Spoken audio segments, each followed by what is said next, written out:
Good evening, Canby. Welcome to the Canby City Council regular meeting scheduled for the 3rd of August, 2016. Please stand for the invocation and pledge of allegiance. Thank you so much for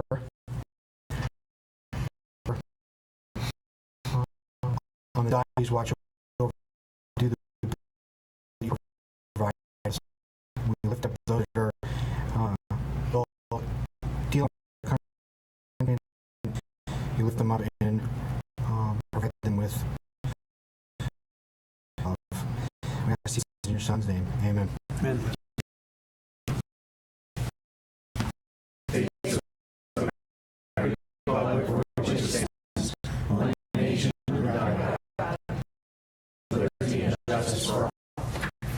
Thank you. Please. We have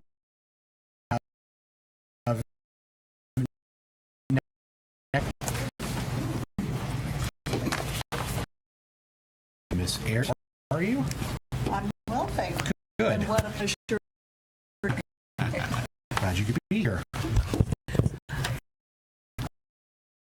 There, but I'd like to give you a little bit of background on,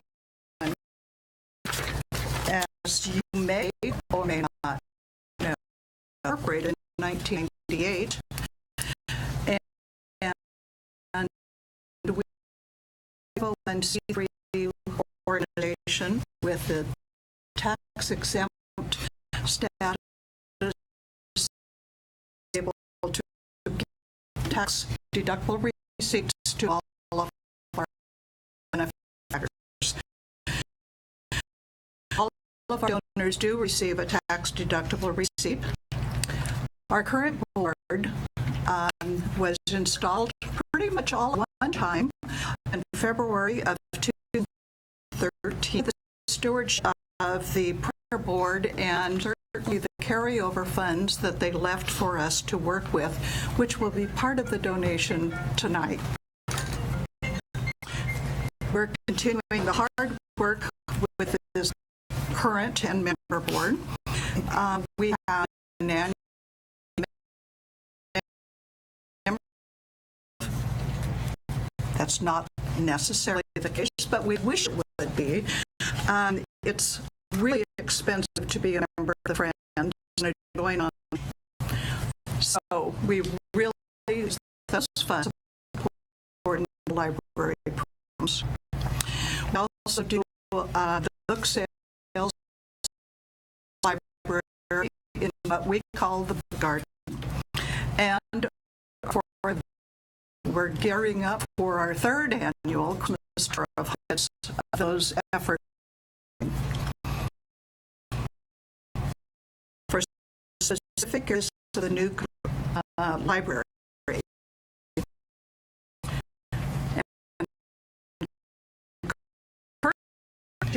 Piece of paper you see everywhere in the grocery stores.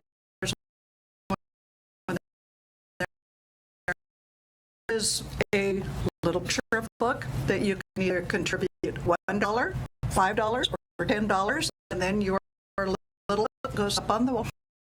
And each of those donations of the library. You'll recall that I was for $30,000 for the teen program, the new library. Tonight we're going to be adding on, but it will be directed to the new library. Each year, the Friends of the Library fund the program 2015-16 fiscal $320.03. And the state-sponsored Ready program for adults, teens, and children. We have committed to support the 2016 fiscal year programs to the tune of $15,008. A copy of that commitment is in with the packet.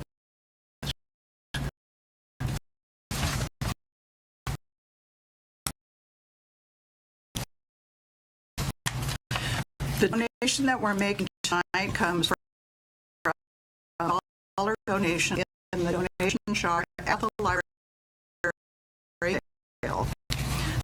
Members of the community, such as Hazel Wagner, and in the memory of Rosemary Cole by her son, David Cole, Sherry McGinnis Kenner, Representative Bill Kenner, former Canby librarian Melissa Kelly, library board and Linda Warwick, and John Warwick.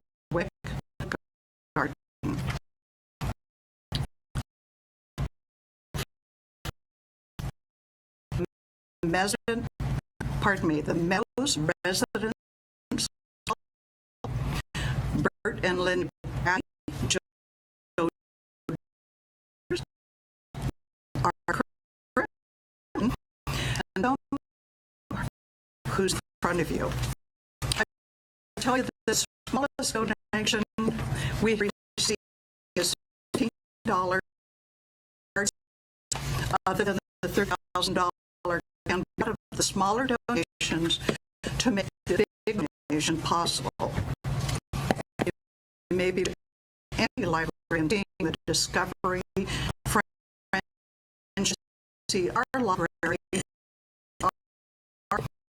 our working parents with their coming to story time, and the more community continuing to experience the joy, excitement, first of all, the information to be a focal point in the new library. We are dedicating $32 to the shelving within $9,112.93. The Children's Library, $2,050. The teen area electronics,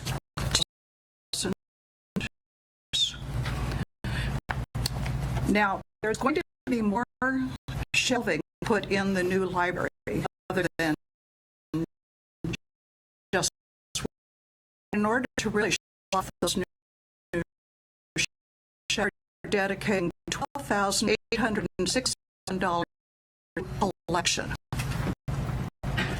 plus another $500 to go to the children's books. And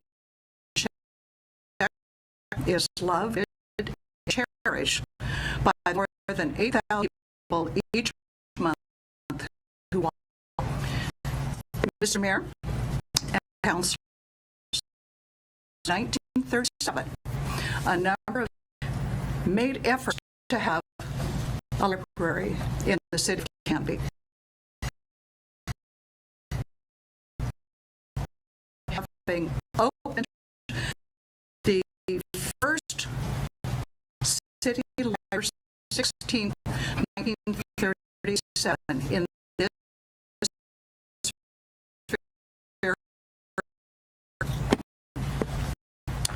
in what was the brand new City Hall. Since 1937, the library has grown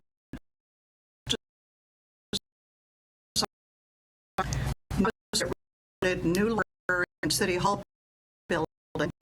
Proclamation being made. Thank you for your consideration. And I would like to present to you a check for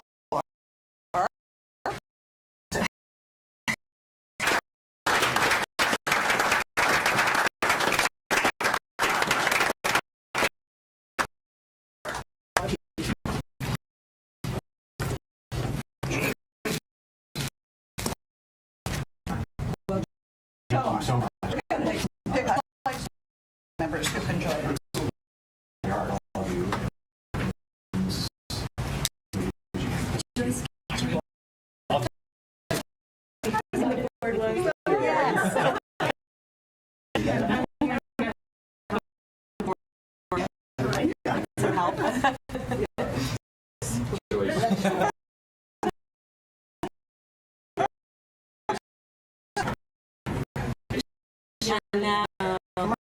Two choices, two counties. I'm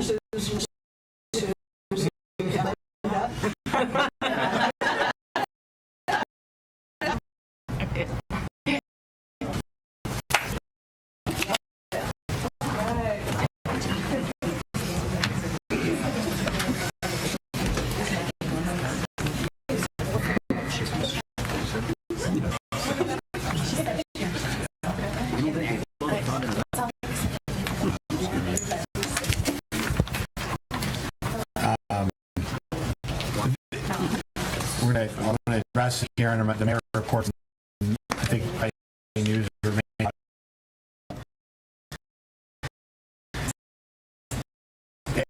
As the shell of the library has taken shape and we see what's going on, there's still I still asked, what are you building down? It's incredible space for the community.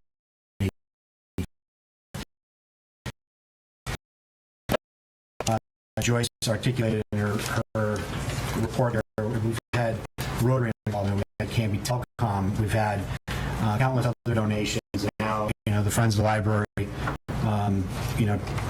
twice orchestrated major contributions to this project. So thank you so very, very much for believing in this project and for supporting and believing in our library. This could not happen without your guys' help and support.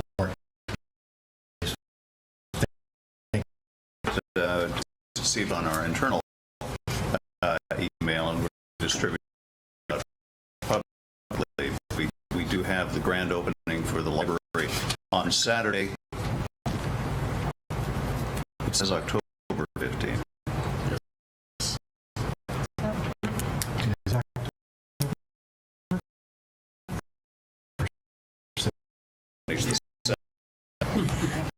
Yes. Right. So, and I want to say thanks to Joyce for her leadership and Friends Board for how strong you guys are as you keep going for community for this new project, which wasn't originally how we received it, but yay, this is really exciting. Thank you. All right. Thank you guys. Right over. Provide some little background on the we library in 1937, and we learned a few days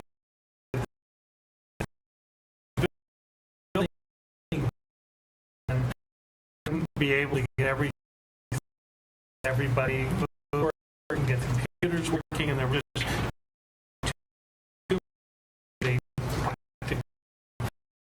to over fifth opening to get to know way better and we'll be better buses are working properly and that we meet the needs of our customers, and that will just give us that much on October 15th. We gave it our best shot. We just couldn't put all the pieces together. It's pretty extraordinary to even be opening it as 15th. Very confident in that date. That update.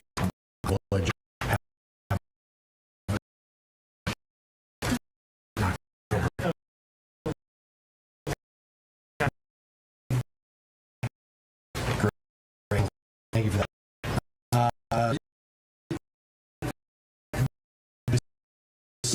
Persistent input and community announcements. This is for announcements made that are not on, and I don't want to move on into mayor's business. Work session to discuss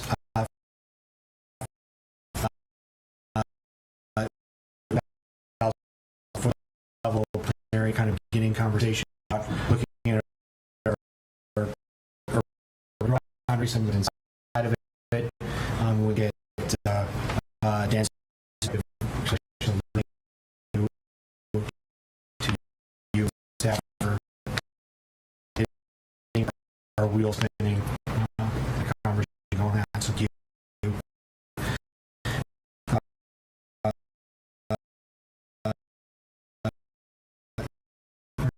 for that. Coming up on September 1st,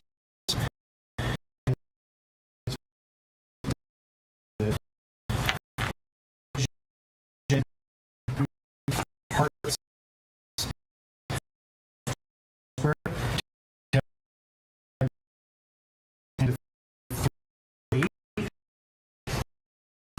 great for the council. League of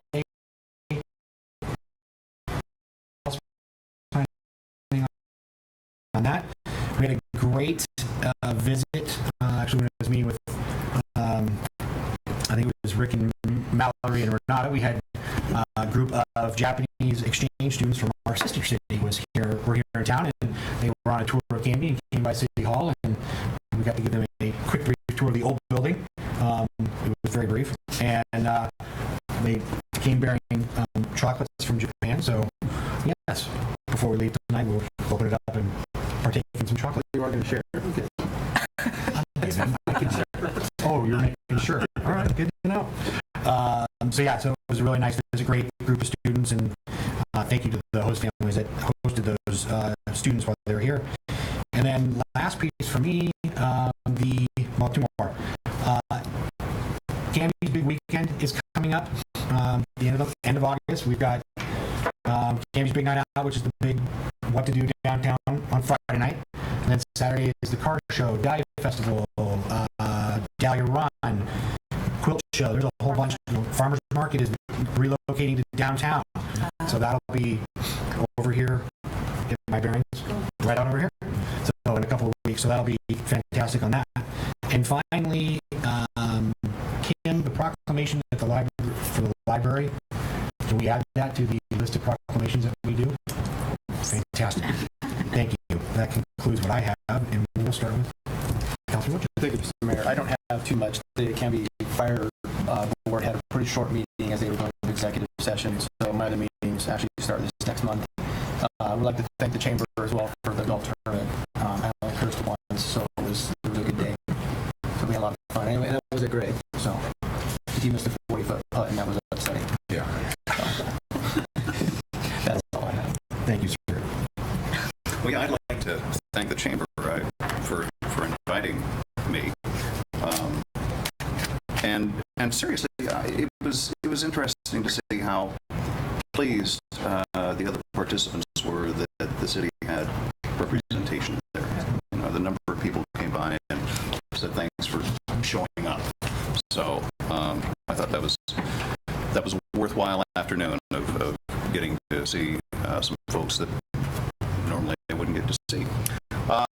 Our bike and ped committee has been busy bicycling. We haven't had meetings this summer, but we'll be kicking in again next month. And then the historic is slated, I see, for new business. So I guess Rick will be talking about that. But something very exciting coming up for First Friday, and want to have a lot of publicity on that.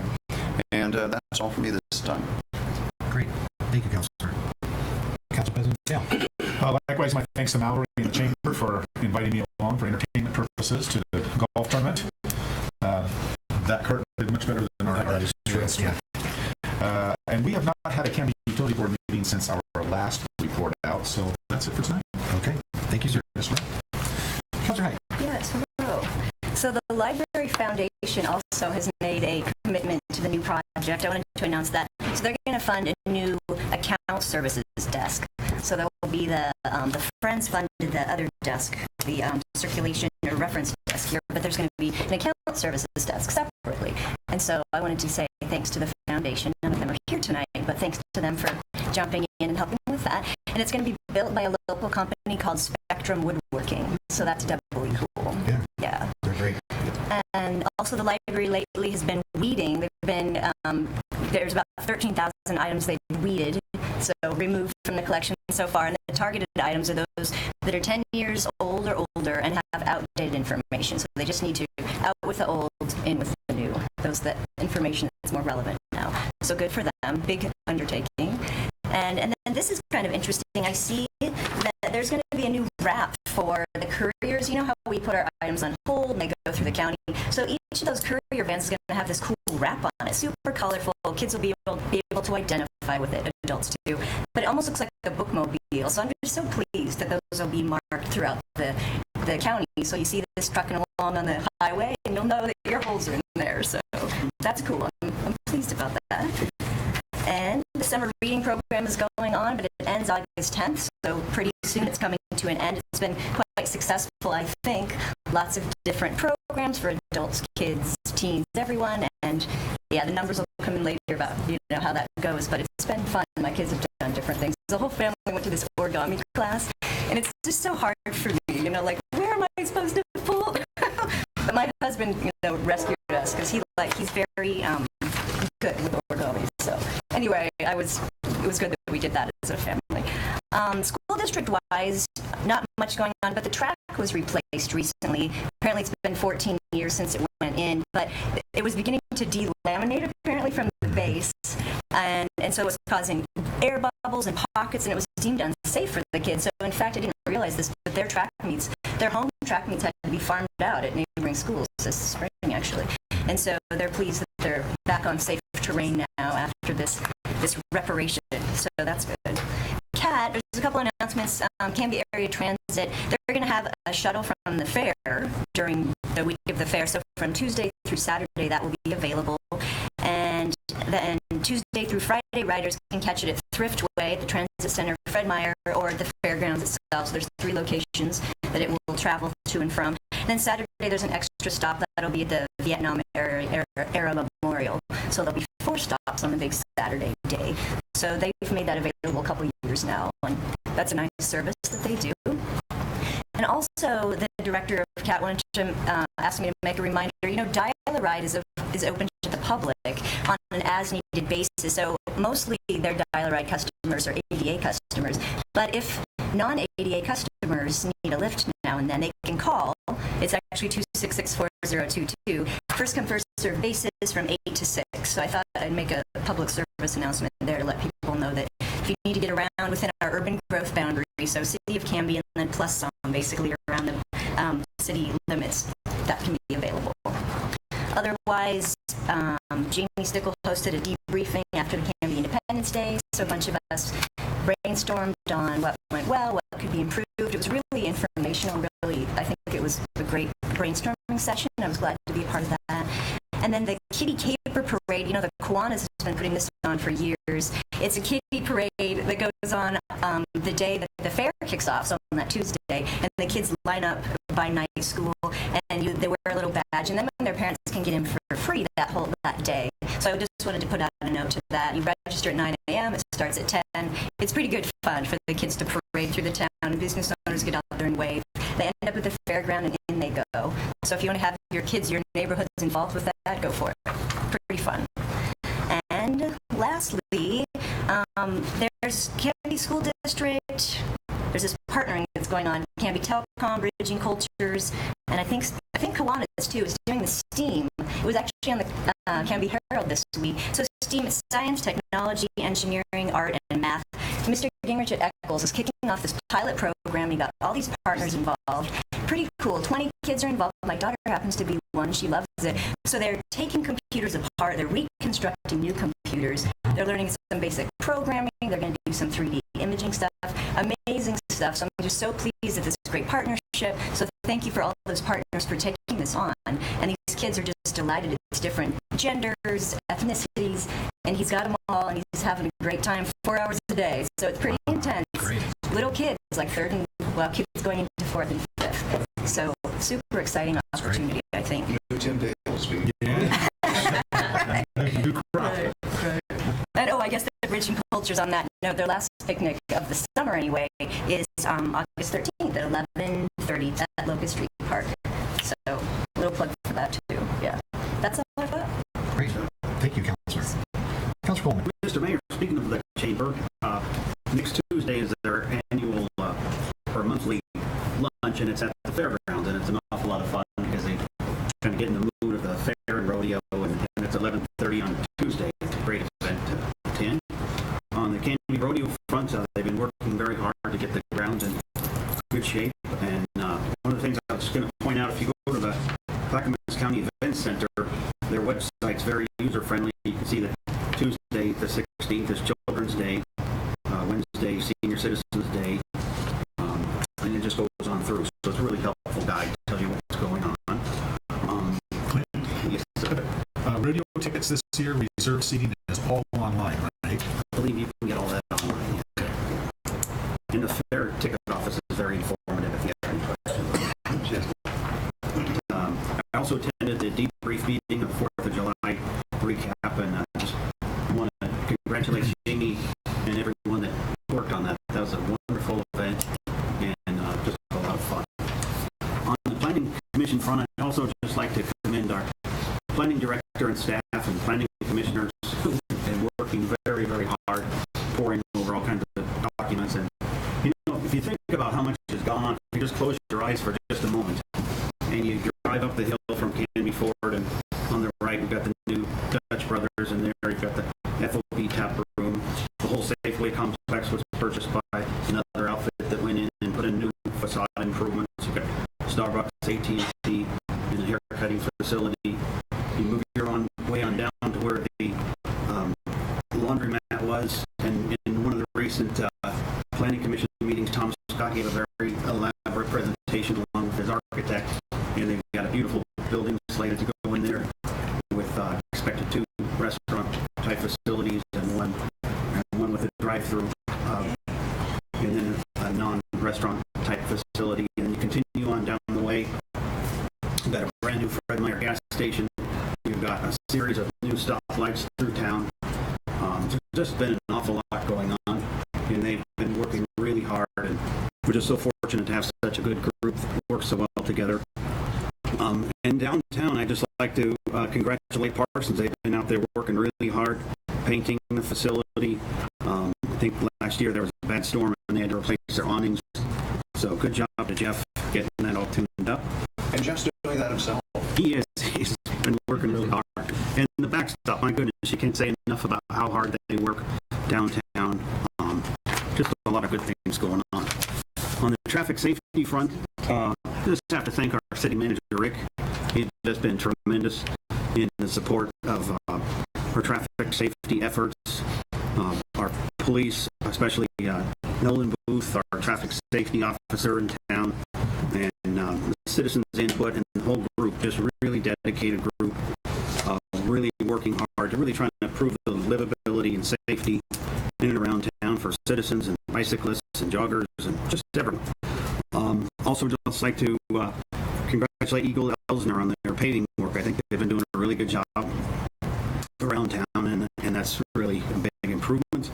And then finally, I had a chance to go visit the police chief with the chair of traffic safety. We just wanted to thank them for what they do in our community and how much they help our traffic safety efforts.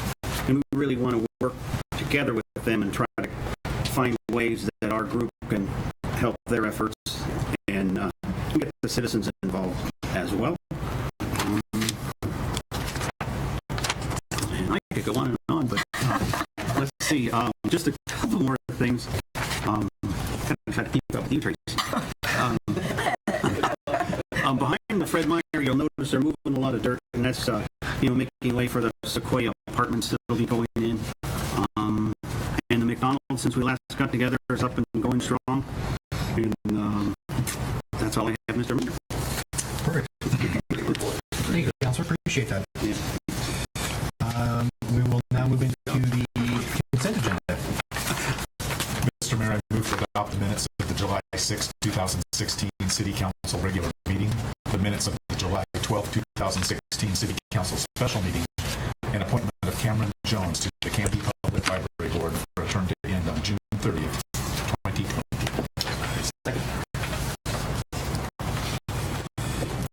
Motion's been made by Council President Dale and seconded by Councilor Rocha to approve the consent agenda, which include the minutes of the July 6th, 2016 City Council regular meeting, the minutes of the July 12th, 2016 City Council special meeting, and appointment of Cameron Jones to the Canby Public Library Board for a term to end on June 30th, 2020.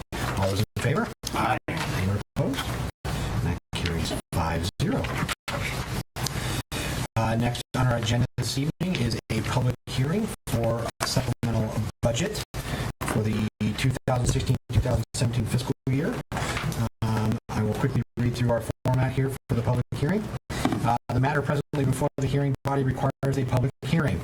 All interested persons in attendance shall be heard on the matter. If you wish to testify on this matter, please fill out one of the yellow comment cards like these, and they're found over there by Mr. Bell, sitting over there. It's back there. Good morning. Perfect. Thank you. Yes, and then give the yellow card to the city recorder. At the appropriate time, please step forward to the microphone, state your name and interest in the matter. Those people that are interested in testifying as either proponents or opponents, please indicate your desire to speak by raising your hands at this time. I'm not seeing any. For longer presentations, proponents and opponents may buy time from one another. In so doing, those either in favor or opposed may allocate their time to a spokesperson who will represent the entire group. All questions must be directed through the mayor. Any evidence to be considered must be submitted to the hearing body for public access. All written testimony received both for and against shall be summarized by staff and presented briefly to the hearing body during the staff report. The public hearing will be conducted as follows. We will have the staff report, followed by questions, if any, by the hearing body or staff. I will then open the public hearing for testimony. Proponents, so those four, not more than 2 minutes, and opponents, not more than 2 minutes. I will close the public hearing. We'll have questions, again, if any, by the hearing body, and then discussion by the hearing body. A decision shall be made by the hearing body at the close of the hearing, or the matter will be continued to a date certain in the future. This will be the only notice of that date you will receive. Does anyone have any questions about the procedures of the hearing? No? Not seeing them? Then we'll go to the staff report. Thank you, Mr. Mayor. You have before you an outline in your agenda packet, an outline of the proposed changes. I will note that that most of the changes that you see really relate to a budget that was established in the 15-16 fiscal year, for which the expenses are not actually going to occur until 2016-17. The specifics, and the largest one that you'll see in there is a $210,000 capital outlay in transit fund. Those are funds we'd initially budgeted in for the acquisition of the transit parking lot, and we'd expected that transaction to close by June 30th. However, it is finally nearing completion. We expect that we'll have it closed and those funds expended by the end of August. So we're getting close now to being able to complete that transaction. We also have a couple smaller changes that we're proposing, again, relating to either unexpected nominal expenses, or, as is the case with the library fund, funds that were received in the 2015-16 budget year in excess of what was anticipated and are being reallocated to the 2016-17 budget year to be expended on our library project by the librarian. And these are principally funds that were donations and contributions from the Friends of the Library. One other change that you'll see distributed equitably through all of the program areas is a modification to the estimate that we had made for our workers' comp charges in the 16-17 budget year. As you are undoubtedly aware, we always begin with an estimate and then we have to adjust to actual. So you'll see changes in virtually every fund within the city organization within which we have city employees. You see a lot of small adjustments in there where we see personal services. Those relate to the increases associated with the work comp costs, which I don't have the exact number, but in the $6,500 range is the total of all changes to the workers' comp budget. Balance of the adjustments, as you see here, are relatively nominal and are principally just adjustments to address the disparity or difference between the estimates that we had posted as a part of the final budget and numbers as we've been able to refine them moving into the new fiscal year. Great. Thank you, sir.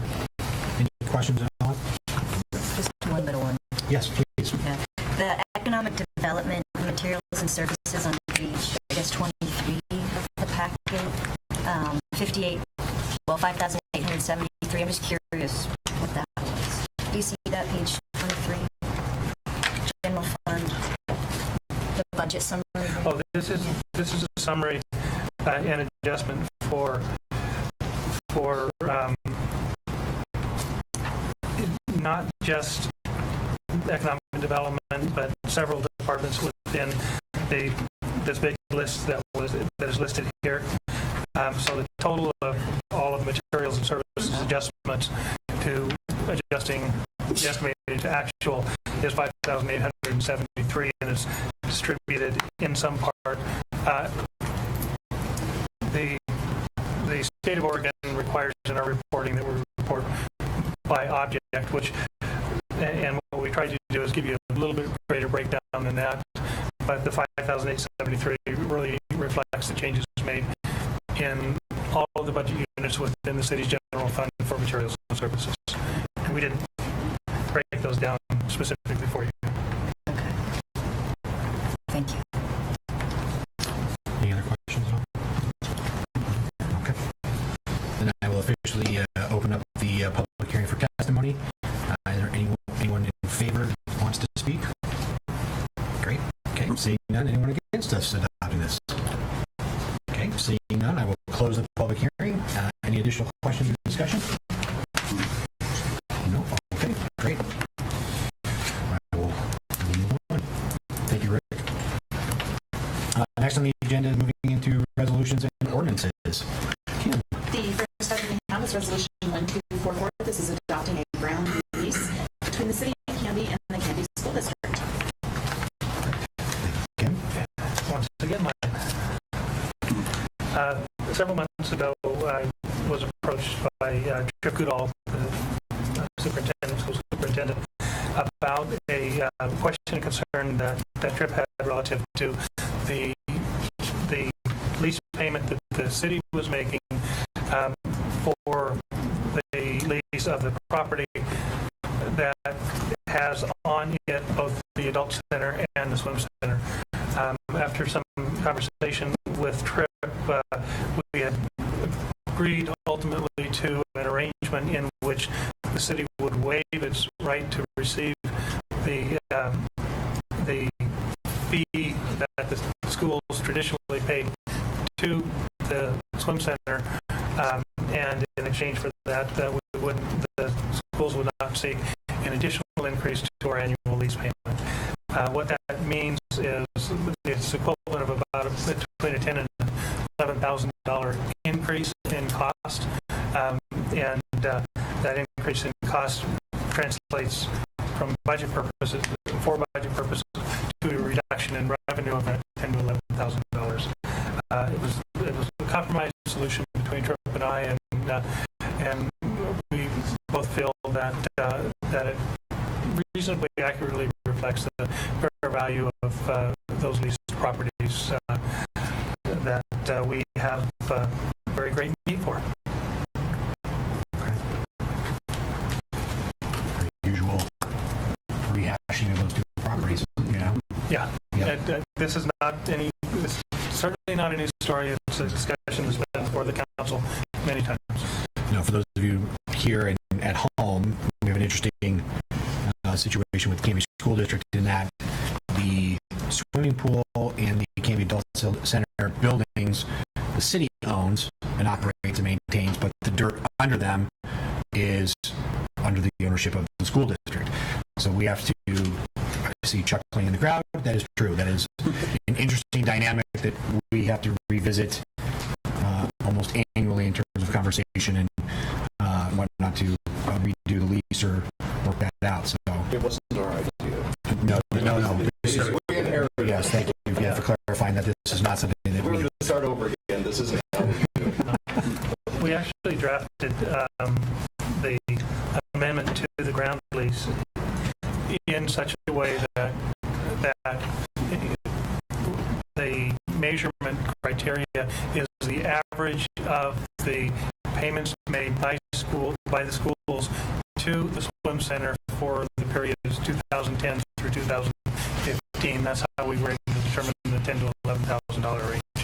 And we have a reopener and right to adjust this number if, in the opinion of either party, the agreement as it is proposed to be amended is no longer equitable. Question. Yes. So, were we waiving the second grade swimming lessons for the last few years anyway with the school district, or no? No, not to my knowledge. Oh, we haven't. Okay, so this is new. So it's swimming lessons and like swim team. And swim team. Those are the two. Those are the two areas. Okay. Yeah. There was what was the agreement? It was a lesser lease piece on our end, and there was some horse trading in regards to some of that, but that I think ended a couple of years ago. Yeah, it's an agreement that's more 4 or 5 times over its life, and I can certainly understand Tripp's perspective that they want to receive fair market value for the underlying ground upon which our operations are placed, but at the same time, it does create a challenge for the city as we try to operate and deliver services to everybody who lives in this community. So I think this is a good compromise. I think it meets both of our needs. Good question. Yes. Any other questions or comments? Well, I just like to say, Mayor, that on our list of things to do after we get everything else done, let's fix this. Yeah. I don't see this as being something that makes absolute sense, that I'd like us at some point to get into negotiations about buying that land. Or coming up with an alternative. Or picking up our swimming pool and moving it someplace else.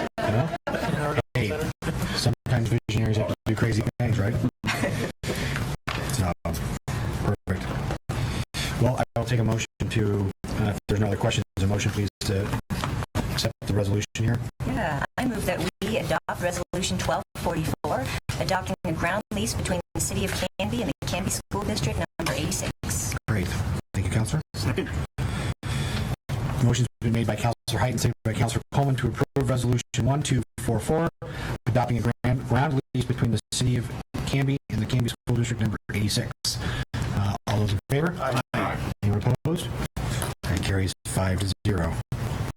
The next one we have is Resolution 1247. This is supporting the Clackamas County Motor Vehicle Fuel Tax. Wonderful. Yes, as most of us are aware now, the Clackamas County Board of Commissioners has been working for several months to try to identify and promote a mechanism that could generate revenue that would provide for funding to improve the roadways in the unincorporated areas. With ongoing discussions between cities and the county, it became, I think, apparent early in the process that excluding cities in the discussion really wasn't a good course of action. So ultimately, the recommendation coming out of the the commissioners is, and the action that will be going forward as a ballot measure will be for an allocation of 60% of a 6-cent fuel tax would be allocated to counties, and 40% would be allocated to participating cities based on population. And I underscore participating cities because there are two conditions precedent to being a participating city. One is that you adopt a resolution of support for the ballot measure, and then the second is that the mayor sign an intergovernmental agreement that would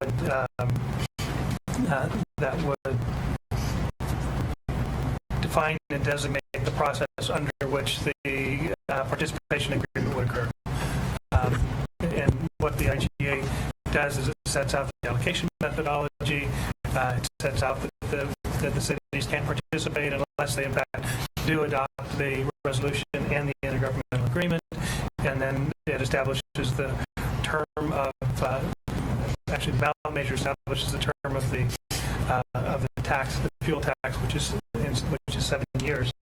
But it sets forth all of those provisions, and if the city council does not approve by September 1st both the resolution and the intergovernmental agreement, then based on the language in the resolution and the IGA, we would not be able to participate in the allocation of the fuel tax proceeds if it does pass with voter approval in November. Staff support is that you, in fact, do adopt the resolution and that the mayor sign the intergovernmental agreement.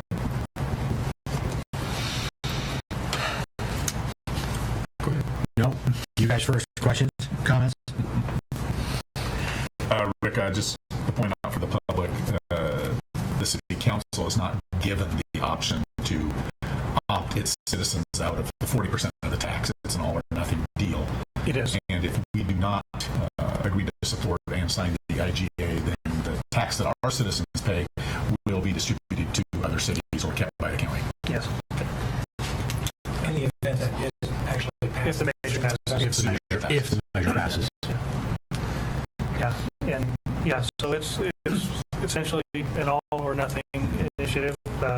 You either are a participant and supporter, and then if the measure passes, then you can receive your proportionate share of 40%, or you're not. And if the measure passes, we would still be a financial supporter by paying at the pump, but would not receive the financial benefits.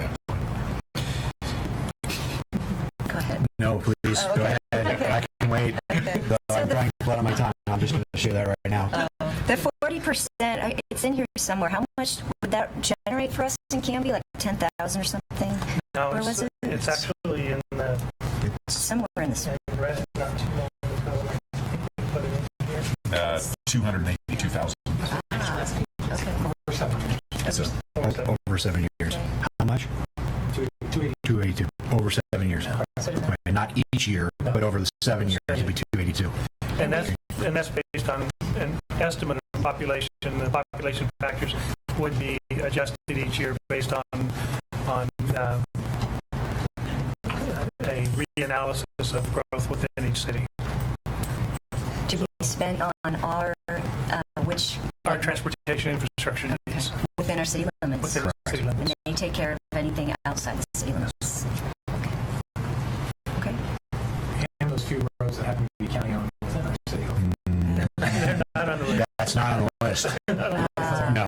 They That's, exist It's not on based our but they're list. just not. no, it's not on the county's list to take care of. That's on contention number one for me. So, any other? I thought they were your pals on the county commission. You couldn't pull that one off. Hey, sure I'm friendly with them. I'm allowed to disagree with them. You know, Well, I think we're in a situation where we need to have our roads improved. We need to fix the roads in the county, and we need to find a funding instrument to get the. I mean, if you think the idea of us having a building on land we don't own is stupid, how about the crappiest roads in Canby are county-owned, and they don't want to repair them. You know, Pine Street, Ivy Street, and so on.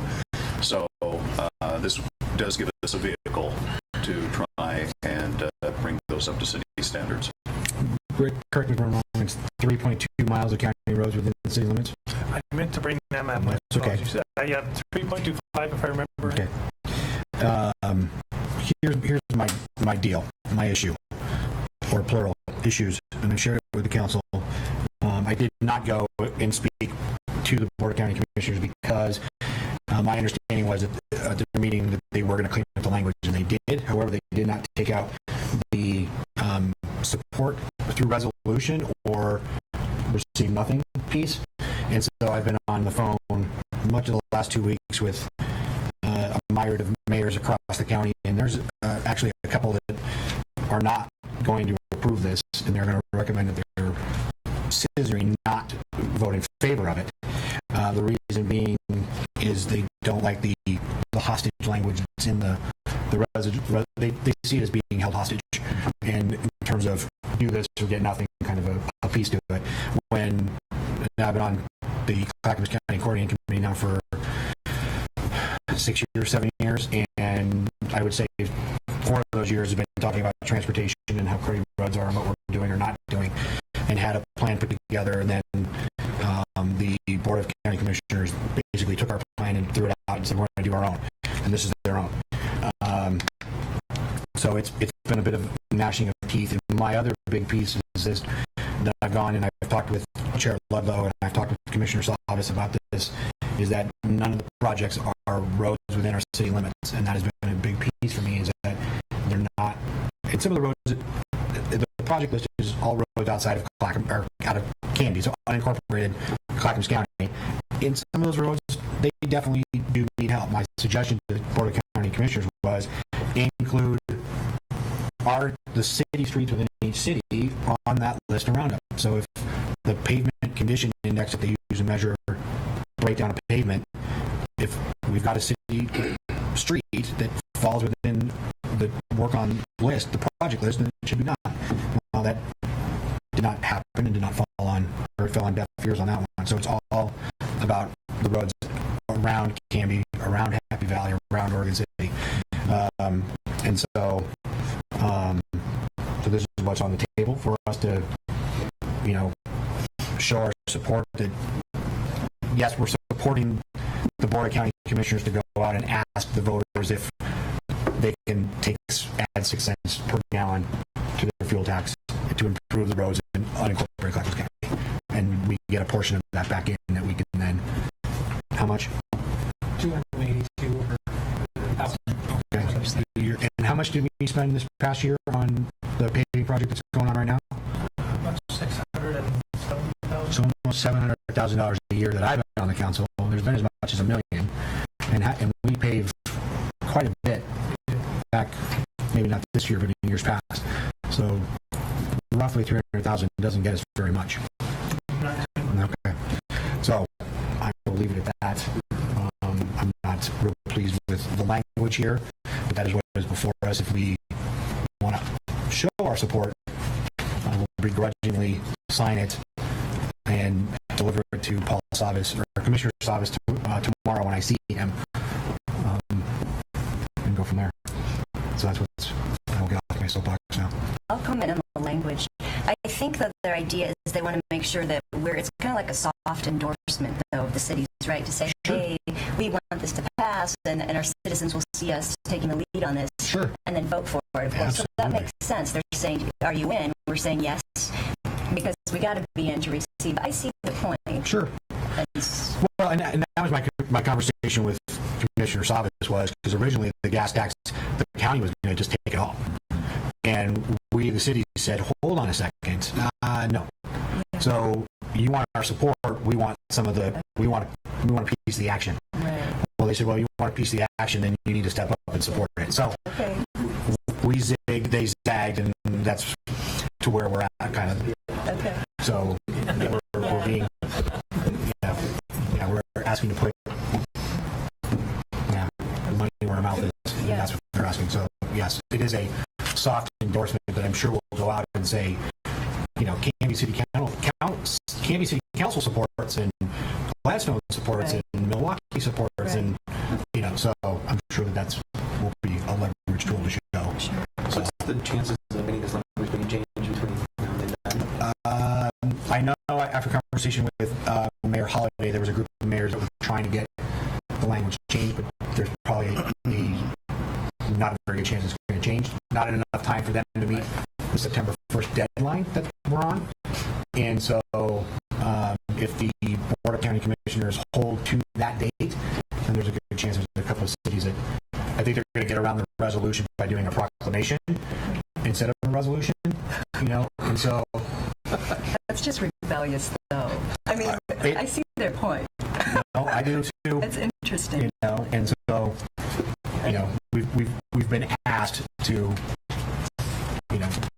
not go this route, but I'm in one of those. It's work that needs to be done. They pulled it.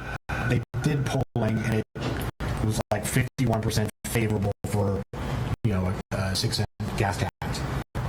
51% is with a margin of error of 3%, 3 to 4%. Tells me that probably not gonna. It may not pass, and that this could be a moot point, and then they're back to the drawing board. Or something else. Mr. Mayor. Yes, sir. Thank you. Let's not waste any more time on this. I move the council approve resolution number 1247, a resolution supporting the Clackamas County motor vehicle fuel tax. Thank you, sir. Second. Motion has been made by Councilor Parker and seconded by Councilor Height to approve resolution 1247, supporting the Clackamas County motor vehicle fuel tax. All those in favor? Aye. Anyone opposed? Carries 5-0. The next item we have is Resolution 1248. This is adopting a supplemental budget for the 2016-2017 fiscal year. Thank you, Kim. And we just heard our presentation on that piece. Any other questions or thoughts? No. Motion, please. Mr. Mayor, I move for resolution 1248, adopting a supplemental budget for the 2016-17 fiscal year. Second. Motion has been made by Council President Dale and seconded by Councilor Coleman to approve resolution 1248, adopting a supplemental budget for the 2016-2017 fiscal year. All those in favor? Aye. Anyone opposed? Carries 5-0.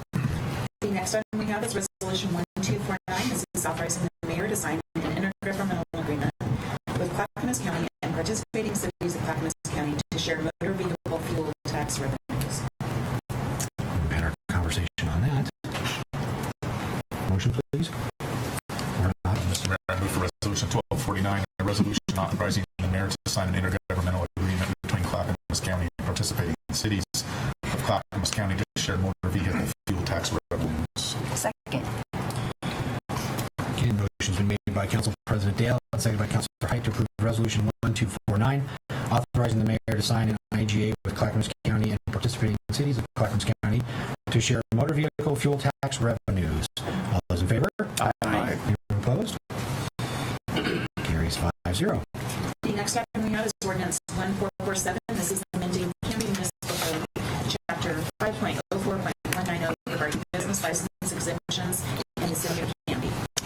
Great. And this was a conversation that came about through one of our citizens and having some question about our business licensing piece. And I know we've got a few people that want to make a comment about it. So what I'd ask is that Rick will go through this. If there's any questions and dialogue that we need to have, then I will go through the yellow cards and give everyone that wants to still speak that opportunity. Does that work? Okay. So Rick, it is yours. Okay, well, thank you. This has been an interesting task over the last week. We try not to be too dull, and we want to make sure we challenge you, right? It's been interesting and good. We spent a lot of time on an ordinance that I thought initially was pretty straightforward, but had so many nuances associated with it and unexpected and unintended consequences that I think we're at a good place now. What I'd like to do is speak real briefly to the intent of the proposed changes, and then go through, and there's one section of the city code that is affected by this, and I'd like to go through and identify what the proposed changes are, because they've even changed a little bit today after we continued to work with it. First of all, we have had some ongoing discussion about the impact of the business license on local businesses, and more particularly, and in this instant case, on what we characterize as hobby crafters, people that are not operating full-time business, not typically in competition with our brick and mortar retailers in the community, and trying to identify a way that we could support the hobby crafter type of businesses and at the same time not penalize our brick and mortar retailers in town who have to pay for their space and pay a business license and still face the same challenge of finding a way to make a profit at the end of the day.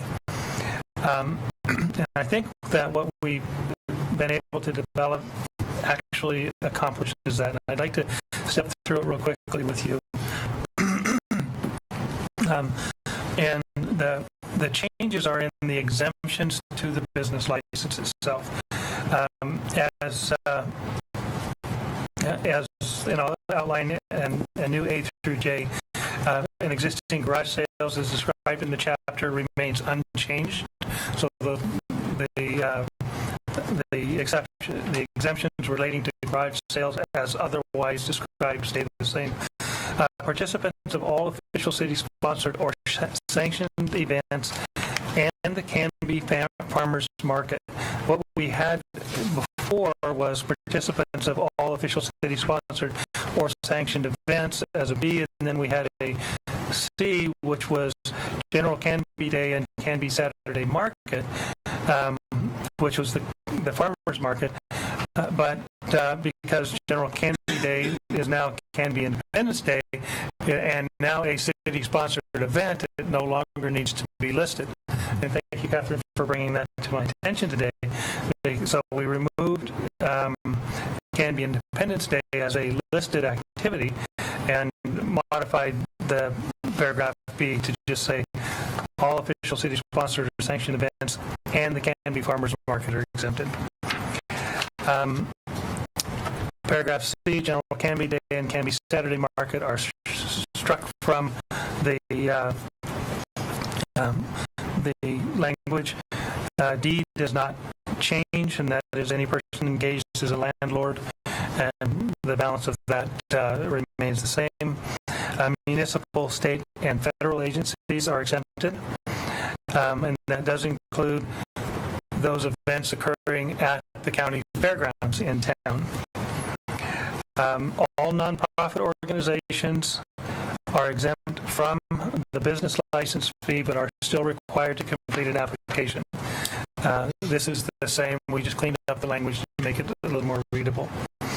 A new section G, which exempts businesses that are participating in an event sponsored by a nonprofit organization.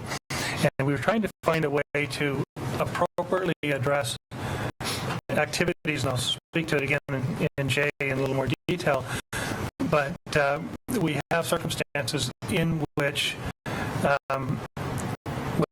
nonprofits that are not in the downtown core, which is how we're proposing to limit the exemption, that are not operating in the downtown core, do have events that are fundraisers during the year, and we want to make sure that if they're a nonprofit and they're doing an activity, that those hobby crafters and part-time vendors that participate in that activity are exempted from the business license requirement. The best and most instant example of that is the 3-day event that the Catholic Church puts on each year. St. Patrick's does. H and I didn't change, and that is any person who engages in a business that's illegal can't have a business license, and any business that is exempt from a license by virtue of state or federal law. The change that we made that is the most significant, other than those that I've identified, is the Section J, which is any business who is in operation for 3 or fewer consecutive days at the same location and operates less than a total of 30 days per calendar year within the C1 downtown commercial zone of Canby. However, the exemption does not apply to contractors, landscapers, or any business engaged in a contract with the City of Canby or Canby Urban Renewal Agency. This is new language, and the intent here is if it's a person engaging in a business and they're contracting with us and they're in our downtown business core, then we expect them to have a business license. If they fit in the hobby crafter definition or part-time vendor definition, then we want to create a waiver for them for up to 30 days per calendar year. We feel that if they are engaged in an activity for more than 3 consecutive days, then they're really starting to operate a business, and it's becoming more relevant in their overall business plan. And then last and as important as any other aspect of it is we don't want to create an element of unfair competition where our part-time vendors have it better than our full-time businesses in our downtown core. And that summarizes the changes that are proposed. It is staff recommendation that absent an argument in opposition from the public that we adopt this. If it gets too complicated, then I will ultimately suggest that we just move it to another date and I take more time to look at it. All right. Thank you, Rick, for that. Again, I want to thank Catherine Christensen for elevating this to Councilor Parker and I as a conversation piece. She's been spearheading efforts to get exposure to a number of our home-based businesses and crafters, and came about to try to do something at Slice of Summer, which then created a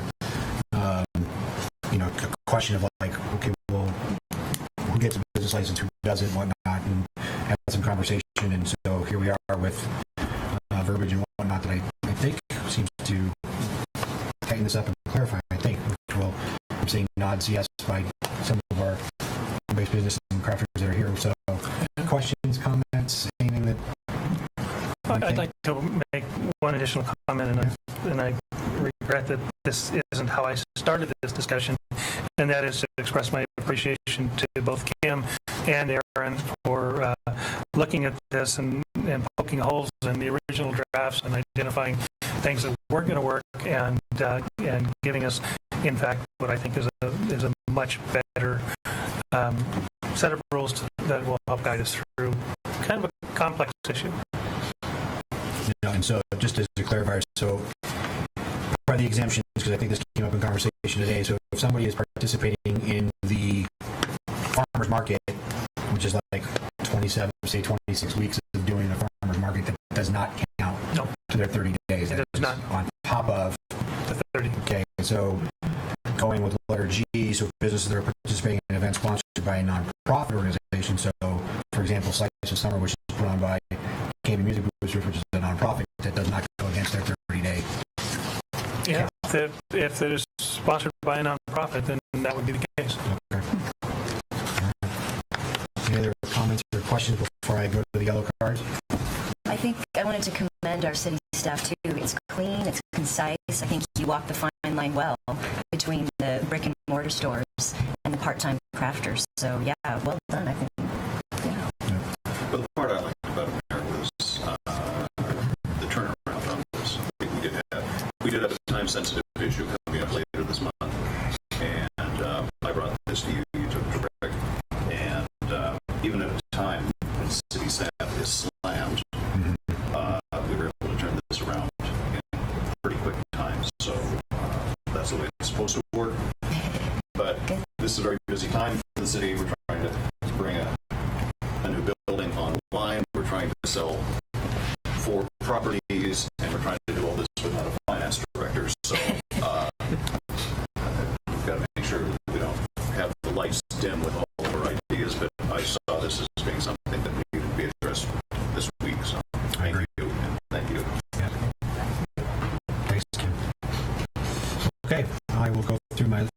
stack of yellow cards. First up, Catherine Christensen, you are first on my list.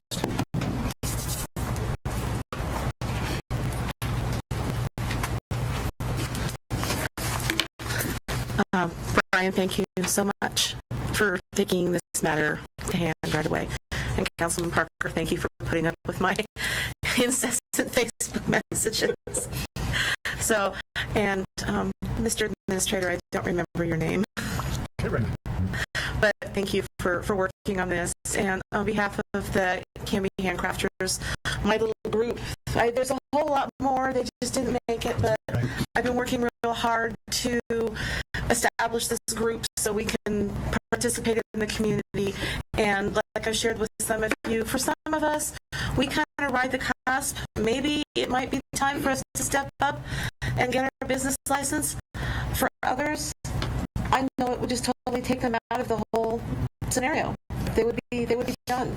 They couldn't do anything. So I just want to say thank you. I appreciate it. It's a very emotional subject for me, and also for my folks over here and the rest of them. And thank you so very much. I appreciate it. Well, Catherine, I thank you for trying to think outside of the box and still try to promote business. That's what we talked on the phone. I think this council has been in a position where we've always wanted to be very pro-business, and we don't know, one of these might end up turning into a restaurant or turning into a brick-and-mortar business, or we look at, and I use the examples of Pioneer Pump, started in a garage, and so did Hawksoft, and now they're ones that international business and on TV, and Hawksoft is busting the seams already out of their building. So those things can happen, and we want to be able to help those things happen in our community. So. And we also have a coffee vendor who is Garage Coffee. There you go. They are starting in their garage, and Claranne and I work in our kitchen, and Lisa's mom works in their house making things, and so we're all doing the best we can. And so just thank you very much. I appreciate it a lot. Thank you. Thank you. Bonnie Payne? No, you're good. Okay. Lisa?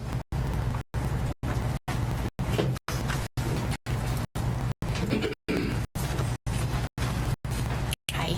Hi, Lisa. How are you? I'm not good at puppet speaking. We'll see.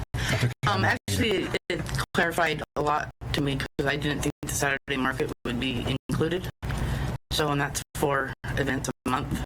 So that would have included me out because we make maybe $100 a month selling what we sell. My mom's retired. I have no income. So this is just small stuff for my mom to do that I sell. So it is my understanding it's 30 events per year that are not city sanctioned or nonprofit. Right. Okay, so both city sanctioned and nonprofit is what I do. So there you go. I'm pretty good. Good. So thank you. Thank you, Lisa. You won't be limited by one exemption if you have to rely on another. So Right. yeah, Okay. you got that part. Yeah. So if you go to every Saturday market, you can still do 30. Okay. Yeah. Great. Thank you. Yeah, thank you. Amy Kelsey Green. You're good? Okay. James Mack? Oh, you can read my handwriting. You haven't seen mine, so why don't you come up here and... That's really not that much to say. I'm just noticing Canby. Never noticed communities that much. Just drive through and handle your business and leave. But sitting here in this town, I noticed that it's a well close-knit community, and the people here seem to enjoy any events that come down because we've done 2. And the show out of people was just overwhelming, and how everybody embraced each other. It's just a kind of community that you dream that you could live in, and the only time you see something like that is on television. For me, I've grown up in the city of Flint, Michigan. I don't know if you've heard of that place. And it's like, a little bit hot. yeah. So it was really challenging to put my feelings aside. Like how come I couldn't have grown up in a community like this? And I really really enjoy working with the community here because, I mean, everybody accepted us very well. Everybody was kind, and I just wanted to, thank everybody that had anything to do with how this community is run. I mean, this is one of the best places I've ever been in my life. I've never seen anything like that before, so this is all new to me. And it's like so I'm coming in, like it's work, but then you have to stop and look at the people and how everything is. It's like, wow, unbelievable. So that's all I want to say. I didn't have any input on the licenses at all. I just was hoping that it would all work in our favor. But I just want you guys to know that I had never ever seen anything like that before in my life, and it just blew me away. Well, thank you, sir. I appreciate that. Thank you. And I have to give a shout out to when next event. Are you at the next license summer? Yes. Okay, you guys need to get a pony dog from this man. Mayor approved. Yeah. Thanks, James. Appreciate it. Yeah, thank you guys. Thank you guys for coming. I appreciate the input. It's great. I will take a motion, please, on our ordinance here.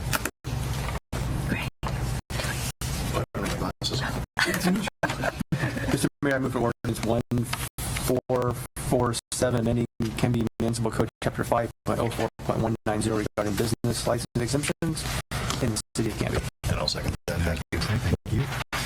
Motion has been made by Councilor Rocha and seconded by Councilor Parker to approve ordinance 1447, amending Canby Municipal Code Chapter 5.04.190 regarding business license exemptions in the city of Canby. All those in favor? Aye. Anyone opposed? That carries 5-0. I want to make one correction to our earlier conversation about the motor vehicle tax. I was back reading through that, and it's estimated that Canby will get $281,000 per year. It's $2 million over the 7 years, so that is a little different. Yeah, Almost a doubling of our current precinct. so Nice. that's the numbers that they're projecting. So gas prices stay low, and we get a few more events at the event center with larger RVs. Maybe we can up that a little bit. So I want to let that correction get out there. Transient room tax would give us some additional funds. I did that. I couldn't have opened that door any That's wider. if we had a transient room. And we had a they give them a motel. Let's be fair. There you go. Any other pieces on this at all? We're good. All right. I'm going to move into new business, and that is, Jamie, we have a Heritage Trail unveiling.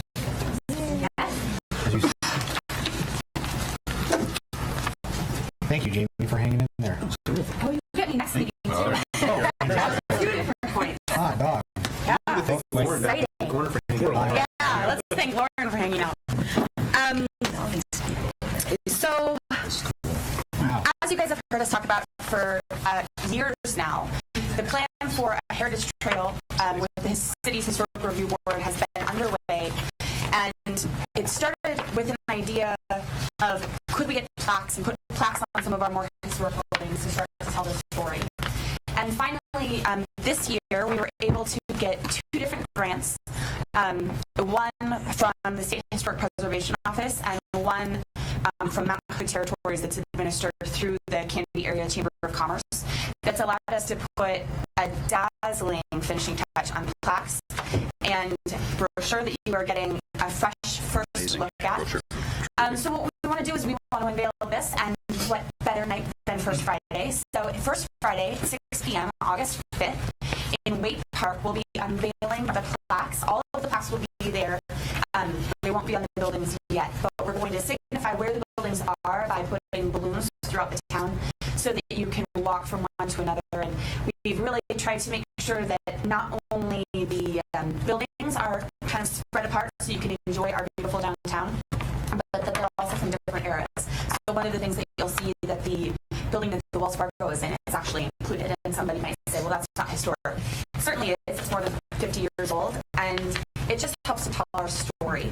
We've had a lot of support from volunteers and contractors, and we had an incredible artist put this together and do our plaques for us. It's a project that I think, to speak for the Historic Review Board, they're very excited about. I know that as a staff person and working and dreaming about what could be, we didn't realize it could be as good as what it has been. So I hope that you would join us on Friday, August 5th, 6 p.m. Everyone is invited. The mayor will be speaking, so I know everybody's going to want to see that. And we're going to have a lot of fun. The first Friday, vendors will be out, businesses will be open. It should be really nice. I don't know if I know Gordon's in the control booth there. This is a beautiful. It is a beautiful brochure. This is fantastic. The city's ever. Yeah, this is great. This is a great start. Local. She went to Canby High, grew up in Canby. She lives in Aurora now. Her name is Gina Hutchinson, and we put out a bid, and she was the one that got that bid. So we're really excited. We worked with her, not just here, but also with the Canby Independence Day logo, and then she's helped us out as a goodwill gesture on our Canby's Big Night Out logo. So everything has a fresh look, and she does an incredible job, and it was really great to work with somebody local. So. Mr. Mayor, a couple years ago, our Main Street manager and I attended a state conference in Corvallis, and we were walking down the street, and literally we stopped every half block to look at these plaques, and it is something that you cannot walk by. You stop and take a look at it. And the research on this indicates that it has a big impact. That people start thinking about their history, and it changes the way they look at that sense of place, which is where we want to get to. Is that we want people to remember this as a place that has its history. So this may seem like a small step, but it's going to have a huge outcome. And thank you for doing this. We have Carol Palmer here, who's the chair of the Historic Review Board. She is our fearless leader and has really made sure that we got something together that we're very proud of. And she also noted, we're looking forward at this point in Canby. We're looking at a new civic center, a new library, and it's also kind of fun to look back and remember those histories of when the library used to be in this room or when the city hall was built. And so I think that this helps to tell our story, and I believe it will be the first of many. And we're very excited about it. The couple of things. Again, this is fantastic. I think the capturing here of our city's history, as we had conversation today about what is Canby going to look like, where's our crystal balls and what's it going to look like in 20 years. This is pretty fantastic to capture, and we've got things on here. So Way Park, Bacon Prairie Cemetery, which seem to be kind of givens, I think, in Canby, but our city hall, Canby Bank and Trust Building, which is right there on the corner, and we've got the William Knight Building and Independent Order of Oddfellows Lodge, which that now houses the backstop in Antonio's Ballroom. So there's a ton of history. So what's next? Well, we were just awarded a grant for the Baker Prairie Cemetery rehabilitation. So that project we're getting bids right now, which that closes at on August 12th. And so what we'll do is that some of those headstones will be cleaned, some that are broken will be fixed, and then there's also training for volunteers for the future, so that if we can only get to a certain amount, we can continue that on without having to get another grant or find more money. The Certified Local Government Grant is an 18-month grant. This is the second one we've been awarded. And then at the Urban Renewal meeting, I'll talk a little bit more in my report for Canby Street. But this year we had 8 intensive level surveys, a reconnaissance level survey completed in South Ivy. This project, training for our board members, public outreach. So we are just starting to work on the steps, what our next steps look like. The grant usually closes in February. So in February of 2017, we'll apply for another grant, hopefully, and be able to do some more really cool projects. And the thing that I think that is the most incredible is that we've started these projects and everything's in the works. And at one point, it looks very individual, an intensive level survey here, some information over there. But we were able to put a lot of that together to come together for one heritage trail. I think that will continue to happen. If we do another heritage trail, we've already got information on, now it will be, I think, 12 different sites in Canby. So that information doesn't go away. The contractors submit that to the State Historic Preservation Office. So some of these buildings might have lineage with our women who helped to build up Canby, and we might do a women's trail or agriculturally. So I think that they're all building blocks that help us to recognize the story that made us where we are today, and that will help to propel us even further into the future. That's great, Jamie. Kel, did you want to say anything? I'd like Carol to say something. Carol, Carol. We're going to do, after the Baker Prairie Cemetery rehab is completed, we will have another community event where we will rededicate the cemetery. We're talking about ways we can get the school kids involved. Thank you, Tony Crawford, for coming on our board and keeping us connected with the school. That's been a real plus for us, I think. And we're talking about different things we can do with Baker Prairie, because what we want to do is we want to build community awareness and support for the resources that we have here in the community, and build that pride in the community. So I think we've got a lot of big plans down the road. I think there's like 6 or 7 projects that we've got listed that we're exploring, thinking about where can we get the funding. I've gotten much better at learning about how to get grant money. So, well, Someday buy Carol a cup of coffee and ask her to give her background. It is an impressive background, what she's done in terms of her education, her expertise, and cities that she's worked in. I still have your book that you and it's a testament to one person latching onto something and not letting go. I mean, this is something that we wanted to do for years, is to gin up our history in this town, and there was never a spark plug. And Carol, you're it. Thank you. Thank you very much. A place that values its history and heritage is really the place for me. Like, that's where I want to live. So this is like livability. This is what we want. So, yay. Perfect. Thank you. Thank you, guys. Thank you very much. Yeah.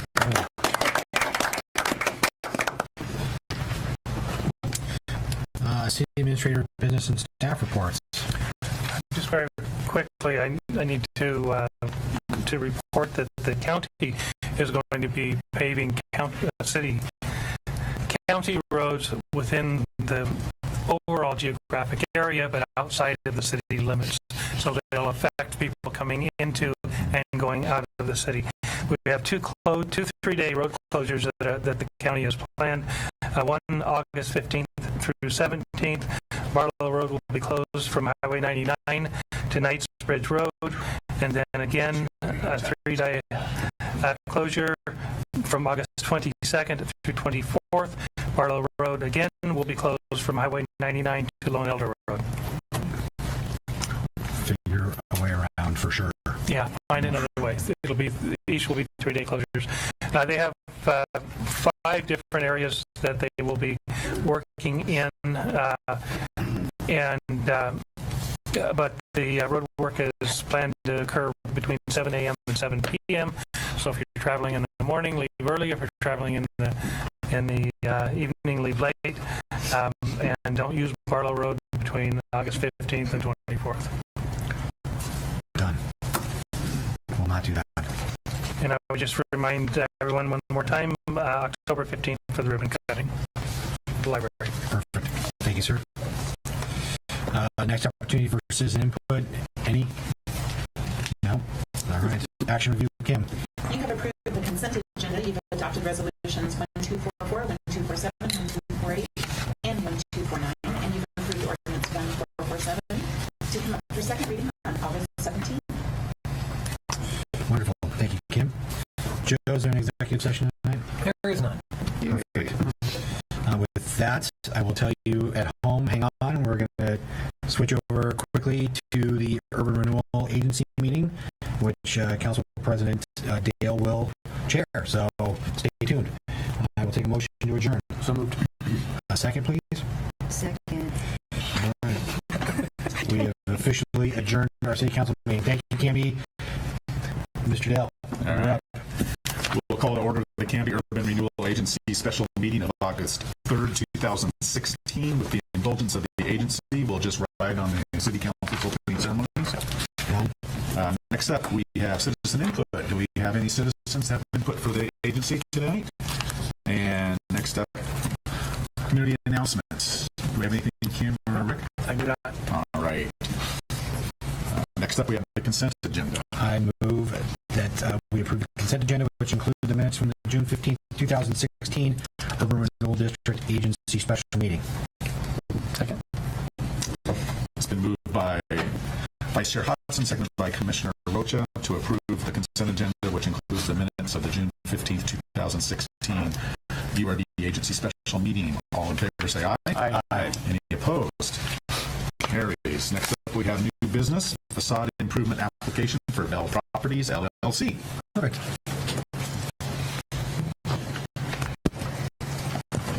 Waiting so patiently. They are. Thank you for waiting. So this is Lauren and Jen Bell, and they have purchased the property at 358 Northwest First Avenue. They've submitted an application for a facade improvement that will help both the front and the rear of the building. Both are visible from the street. The owner intends to change the front of the building and add some sheet metal, light fixtures, windows, awnings, front door. And I'm going to let them talk a little bit more about their vision, how they came to that vision, and what they think are the next steps. Okay. Go ahead, Lauren. Go ahead. Jen? First of all, thank you for allowing us to come here and be considered by the agency for the grant. Second, I would truly like to thank Jamie for shepherding us through this process. She's made it extremely easy for us to at least submit our application. Whether or not it'll be granted, I think that's beyond her control, but we do thank her for her help. Our vision for the property at 358 Northwest First is, I hope you have pictures in your packet because that will explain the vision a little better. The property right now is of equal height with the other properties around.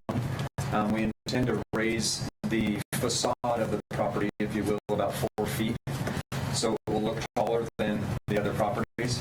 That will also facilitate us placing lights above our sign, much easier than if we had to go through the front of the existing building. The skin, if you will, that we would like to place on the property is a 1/16-inch metal skin that will appear. It will appear to be rusted somewhat. We'll allow it to patina and have a little of that on it, and then we'll seal it, and then it will appear to also have rivets that will connect it to the building. We'll have a set of 4 lights on the front as well over the sign, and we would like to also replace the windows that are in front of the building. And I would welcome you to do so, but not too hard. Go ahead and press on the windows that are there. I'm surprised they haven't broken up to this point. But the new windows will also look much better. They'll have panes in them, and we are going to replace the front door as well. That's the front. The back will it'll mirror the front, except for the large windows. We'll keep the size of the back windows, and the back of the property faces 2nd Street and also faces the backstop. So it's completely visible from the street, and especially for all the people that are at the backstop, I welcome you to go by and take a drive and look at the back of the existing properties that are there. We'll raise the height once again, and we'll put the metal skin over it, and we'll have the sign as well and lights. And that will be a public entrance, but it'll be the entrance for employees and other folks that are in the building. The public entrance will be from the front. That's our vision. It's pretty fantastic, Lauren. Well, first of all, I'm thrilled that you have the building, and you're at a point in your career where you could have decided where to continue on, and you stayed here, and I couldn't be more thrilled. So, and also, I'm glad you're tricking out the back of the building there. we had a discussion, I guess, 2 months ago where we gave a nod to having the facade grants apply to the 2 parking lots on 2nd Avenue because they are totally visible from the sidewalk. And I'd love to see all of the businesses there trick out their places and turn that into a real nice place. So I'm just thrilled that you guys are doing this. Great, thank you. Any other questions? I was just going to say, I'm a member of the design committee meeting, and I got to see this beforehand, and wanted to let you know how creative it looks, and they'll really complement and add to the area a lot. So congratulations. Thank you. Jamie, also just one last thing. Jamie suggested that we say a little bit about ourselves and our history here with Canby. I think I have met and know most of you, but Jen and I have been in the Canby community since, I've been here since 1970 when my parents moved me here. I think Jen's been here since 71. Yeah, well, my parents are originally from the Canby Mall area, and I was born while they were in college, and that we just moved back after they graduated, so kind of always been here. We both attended Canby schools, Canby High School, came back, and I moved my office here in 2003. I was down in Salem for 10 years, but still lived in this community. We raised our children here, and still have our office here, and we intend to stay here. So I think it's easy to say we're invested in the community, and now we're even more so invested in the community. Yeah, we intend to stay here for quite a while. Super. Very good. Fantastic, Lauren. Thank you. One thing I was just going to add, on June 15th, we had the consultants, Leland Consulting Group and Civilist Consulting Group, who talked about changes that can be made in a community, the buy-in that needs to happen, and some of that buy-in is big, and some of it happens at the city level with our Northwest First Avenue, the work that's been done on the 2nd Avenue, the Civic Building, and then now we have a property owner who's saying, I want to invest in my community, I'm going to go a little above and beyond, and I think that this is the kind of building that can make other property owners say, oh, what if? And look beyond just what she said was Asianville. So I definitely think that this is a slam dunk for our community, for our downtown. It will attract attention. It will look visually beautiful. Like Clinton said, it went out to the design committee. I like it. It works for me. It will be the nicest facade on the block was one response. This facade improvement looks very creative. It has my support. I believe this will be a nice change and may likely spur other requests. I couldn't agree more. So my recommendation is that you approve the allocation of the matching funds for this project. Perfect. Any other questions for the Bells or for Jamie? No. Thank you guys for your patience tonight. Thanks for waiting. Thank you for investing. That's wonderful. Yeah. It's going to be beautiful. Thank you guys. All right. Well, I'll make a motion to approve the facade improvement application for Bell Properties LLC. And I'll second that. All right. It's been moved by Vice Chair Hodson, seconded by Commissioner Parker to approve the facade improvement application for Bell Properties LLC. Any questions? All in favor say aye. Aye. Any opposed? Motion carries. Thank you.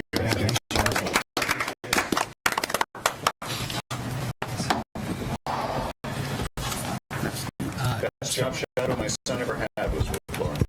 Yeah. He's going to become a lawyer now. Very good. Mr. Chair, one question for Jamie. Yes. You're to blame now. I said you're to blame. I move the motion exactly as it was. Kids make us go back. Sorry. Can you read the recommended motion? Sorry. As Kim has said. Sorry. There's a dollar amount in there. Yeah. Okay. Oh, that's the deal. I move to approve the matching grant of up to $25,000 for Bell Properties LLC under the guidelines of the Downtown Canby Facade Improvement Program. Second. All right. It's been moved by Vice Chair Hodson, seconded by Commissioner Parker to approve the matching grant of up to $25,000 for Bell Properties LLC under the guidelines of the Downtown Canby Facade Improvement Program. All in favor say aye. Aye. Any opposed? Again? Keep us in line. All right. Question, Mr. Chair. Jamie, when is this project anticipated to begin? I believe as soon as possible. Okay. They were hoping to have gotten on an earlier agenda, but they weren't able to due to the timing of everything. So I believe it's going to be right away. Right away. Okay.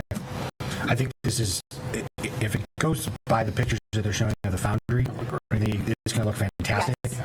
And this might be a conversation for you, Renata and Rick to have, but I think it would be advantageous to, once it's completed, maybe a stages picturing of what's transpiring, to then use that as marketing material to our building owners that do not live within our community, as maybe continued encouragement to invest in their buildings and to show what could be done. I know we've done that a couple of times, but as these projects get done and move online, I think we need to encourage our building owners, both here and away, that the investment is needed and this is what can be done. We have several facade applications that are pending. Okay. I think that we're going to see a surge again from people. We've had a little bit of a lull, but I'm hopeful that some of those absentee property owners are going to be on board soon.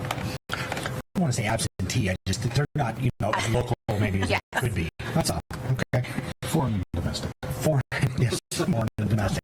Thank you.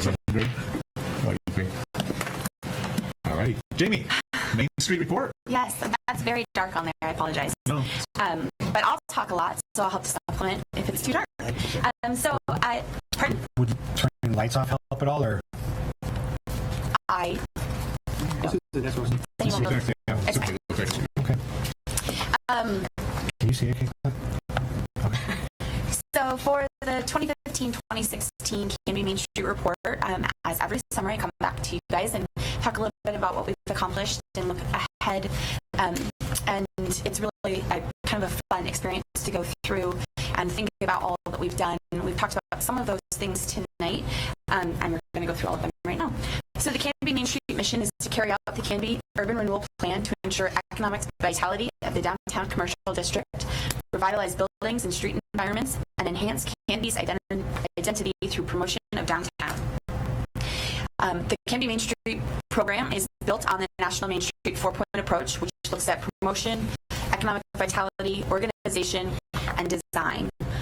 The promotion, it creates a positive image. It is the promotion of events, the events themselves, marketing of the town, special events, all of those kinds of things. So as far as marketing materials, one of the things that we've put out is this we call it an entertainment brochure, but newcomers, visitors guide. It talks about events in the area, different businesses in the area. We've got them at several local Canby businesses, as well as the event center, at the City Hall, at our office, and the Canby Chamber of Commerce. Every year for the fair, we put event center signage up. There's also some new signs that point towards the downtown commercial district if you're coming out of their parking lots. Website updates that are ongoing, social media updates. I am lucky that I like social media, so that's a fun part of a way to reach out, and we really connect with the community that way, both through organic and then sometimes paid advertising and marketing. And then I put out a weekly electronic newsletter. Canby Downtown First Friday continues May through December, which is a change that we made last year. I think it's a pretty good change in those January, February, March timeframes. We weren't really having the turnout as we had liked. We have year-round laminated signage that the businesses have that just says, ask me about First Friday, or ask me my plans for First Friday. Monthly themes, and then the Waite Park First Friday Community Fair, which you saw them earlier at some of the members of the community fair at the city council meeting. That's just a way we've talked about having vendors for years, and Catherine and I brainstormed at the end of summer last year of ways that some vendors could get involved, and she has grown it to, I think we have about 40 vendors this month. Yeah. And then obviously this month, just as another plug, we'll have our unveiling of the Heritage Trail. Sure. Sorry, I just want to comment on that, Jamie. I think kudos to you for just kind of seeing that and being able to partner with someone, and I don't think you delegated that responsibility, and I think you've done a good job of shepherding that through the trials and tribulations of creating something like that with the group of people that don't maybe normally do those events or plan those out. So I just wanted to commend you on trying to help shape that and mold it into what it's becoming. So to have 40 people showing up here for this first Friday, that's pretty huge. It's a great partnership, and Catherine really has spearheaded that, and we're very lucky to have her in our community doing so. Last year was our inaugural Canby's Big Night Out. It was August 28th from 5 to 10 p.m. We took up 2nd Avenue between Grant and Fur, and it's just about having some fun to kick off Canby's Big Weekend. We did free kids activities, food and beverage and adult beverage vendors or booths. We've got live music from Global FM that are actually coming back this year. And it came from an idea from a local business owner who said, they did it in a different area, Ken Arigati from the Backstop. They used to do it in Westland, and he participated in the organization and thought it could be a good fit for Canby. We had absolutely no idea what to expect. It exceeded our expectations tenfold, I would say. And it's really grown through word of mouth. We've continued to talk about it and market that through various channels, and it's coming back up again this year. So part of that year-long planning, in September, it feels a little silly to meet and talk about what next August is going to bring. It pays off. It's got community members, business owners, citizens, community groups, some city staff. I know that some city councilors sit on that committee. It's a really great committee of people who are just willing to do whatever it takes to make the event happen. And the event is really just about coming out and having fun, which is a pretty fun thing. The Downtown Spectacular Village this year, very rainy on a Saturday. I think that it's the most rain they've ever stood in ever. But it was still a lot of fun. We had a lot of people come out. I'll direct you to the top left. That's the gal from Hot Rods DreamWorks who comes out every year and sets up the car and gives out candy and does a trunk or treat. We've got the Moms Club that participates. It's really, really fun. Families come down and like I said, it rained more than I've seen in a very long time that I've been outside, and there were still little ones all the way until 7, 8 o'clock at night. So it was still a very good, fun event. We did a Canby selfie Facebook promotion. The winner lit up Waite Park for Light Up the Night. It was a way for us to engage downtown businesses. We created that Canby selfie frame, I guess, and asked that people go into the businesses and take photos and then hashtag Canby selfie. We had 15 participants, and then we did a Survey Monkey for the voting. This is the little gal that won. She's Jerry Nalzine's daughter, and it's amazing what a 12-year-old can do with social media, because I've never seen a response like that. And so she really was very excited. It was really fun, and then she participated in the Light of the Night, December 4th, which we have that on First Friday. It's one of our busiest First Fridays. It's just in the park. It's just a really nice community event where we have Christmas carols and the parade goes by, and then we dim the lights, and up comes all of the holiday lighting or Christmas lighting. We also do lights on First Avenue and then in the park or the parking lot by Cuts Force. And thank you for the lights on First Avenue. You're welcome, Mr. Mayor. I really appreciate it. It really creates a holiday experience. I think that they go in December. The lights on First Avenue might stay a little bit longer, and it just creates something, like the gentleman said at the city council meeting, that's special. It shows that people care about this community, and I think it's the most wonderful time of the year for a reason, especially if you come to Canby. So in October of last year, the city was gifted the General Canby Day event, and what better place for an event than with the Main Street program. So we took that on. This is July 4th in Waite Park, and we included all the things that people loved about the event: the parade, the street fair, car show, live music, children's activities, fire department obstacle course, Historical Society pancake breakfast, the Friends of the Library book sale. They made $600 more this year than they did last year, which is, an incredible measure of the support that we had from the community, from citizens who came down to see the event. We added some fun things. Bouncy houses, game truck, beer garden was on Northwest 2nd, so then we actually had 2 stages of live music. Evner's did the beer and wine there, and it was a lot of fun. I just met with them. They were really happy. They can't wait for next year. The only idea that they had, because it's a family-friendly beer garden, is to put some kids' activities. And I think that idea came from Councilman Parker. Put some kids' activities in the beer garden so that the wee ones are happy while the mature ones are beveraging. Happy. We had committees that organized all aspects of the event, and I think what we'll do is kind of tailor them down a little bit more now that we've had eyes on the event as organizers. It's very different to attend an event or to organize an event. I know Clint and one of our historic review board members are going to take on the car show this year. They've got some ideas, and I'm really excited because they actually know things about cars, whereas I do not. So it's evolving. We had a huge support. I know that picture is a little dark in that top corner, but Lieutenant Tro took that photo, and it is wall-to-wall people. And it's an event I'm very proud of. We had a lot of people who stuck forward and gave their time that day, gave ideas beforehand, and without the support from the volunteers, it would not have happened. And so moving on to economic vitality.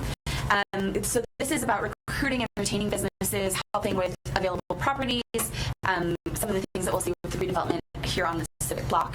We do business outreach, targeted outreach, face-to-face, topic-related outreach. Sometimes there's an issue that comes up, and with a little bit of conversation, we can really facilitate an easy answer. And then new business outreach. We've had some new businesses come. We hope to attract some more in the future, and really make sure that we're inviting them to Canby and making sure that they know the ways that they can be involved, about the programs that we have that are in place already to help support them, like the facade program would be one. We market available space. We have very few openings. We've got an available space inventory that's updated, business recruitment to fill niches from the market study, which we just updated.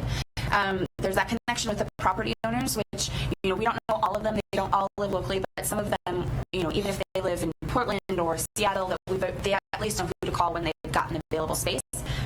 We provide a broker sheet for them if they need it. We updated the retail market analysis. We worked with Leland Consulting Group and Civilist Consulting. They did site visits. They had small group meetings where we had over 25 people take time out of their day to come in and answer some questions, pull the demographics.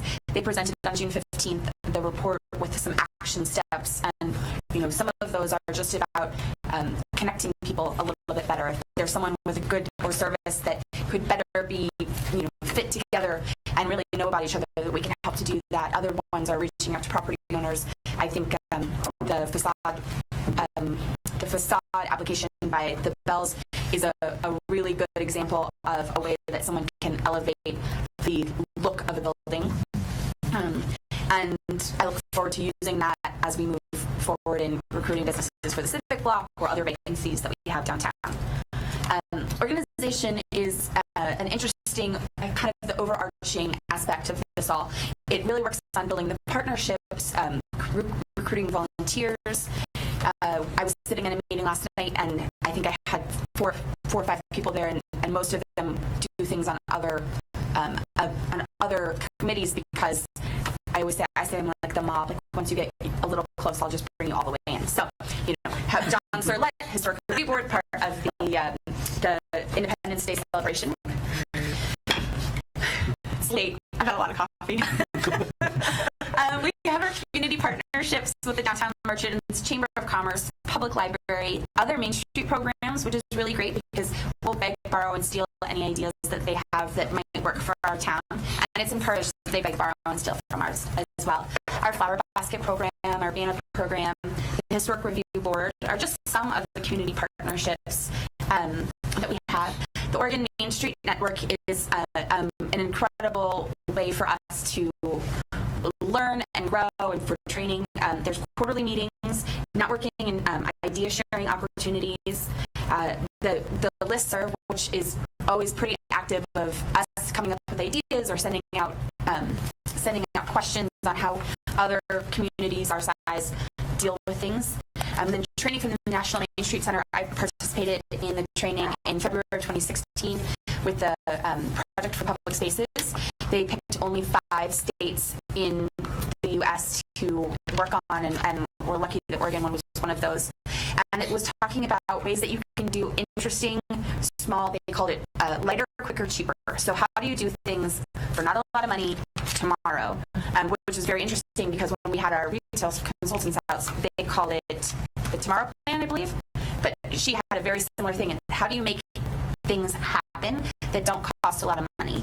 So it's interesting to kind of think differently, where we're always planning for, the next 10 years, the next 5 years, but how do we make something happen tomorrow?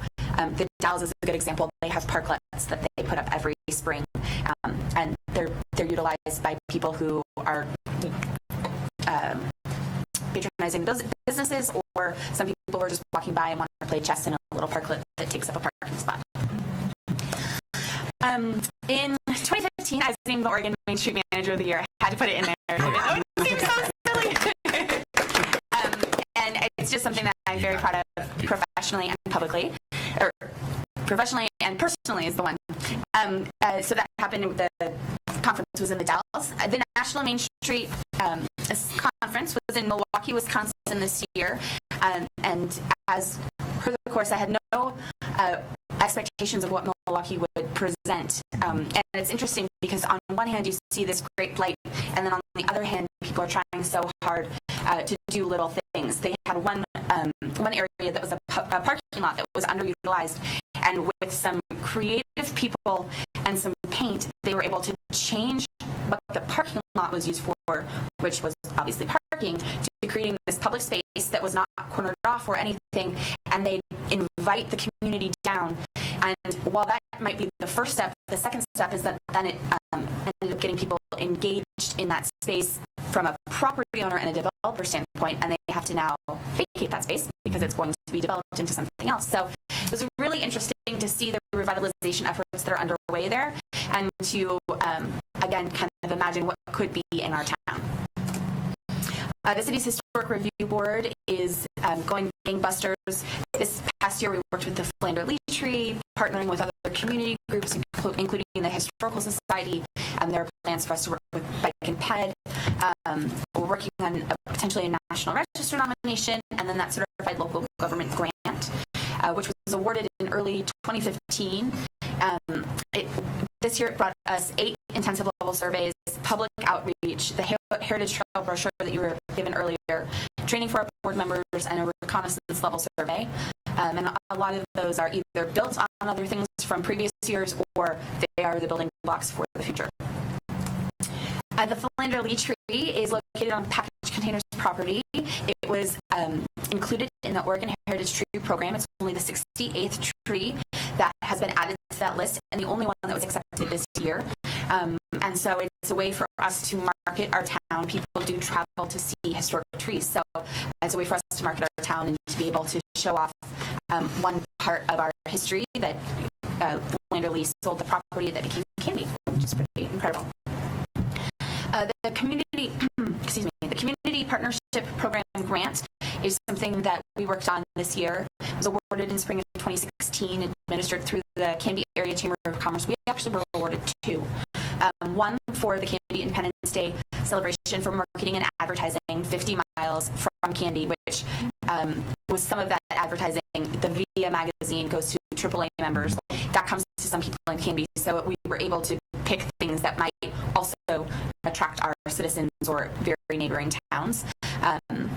We did a VIA magazine, which is advertisement, which is the one that is up there, 98.7 in the Bowl, and then targeted Facebook advertising.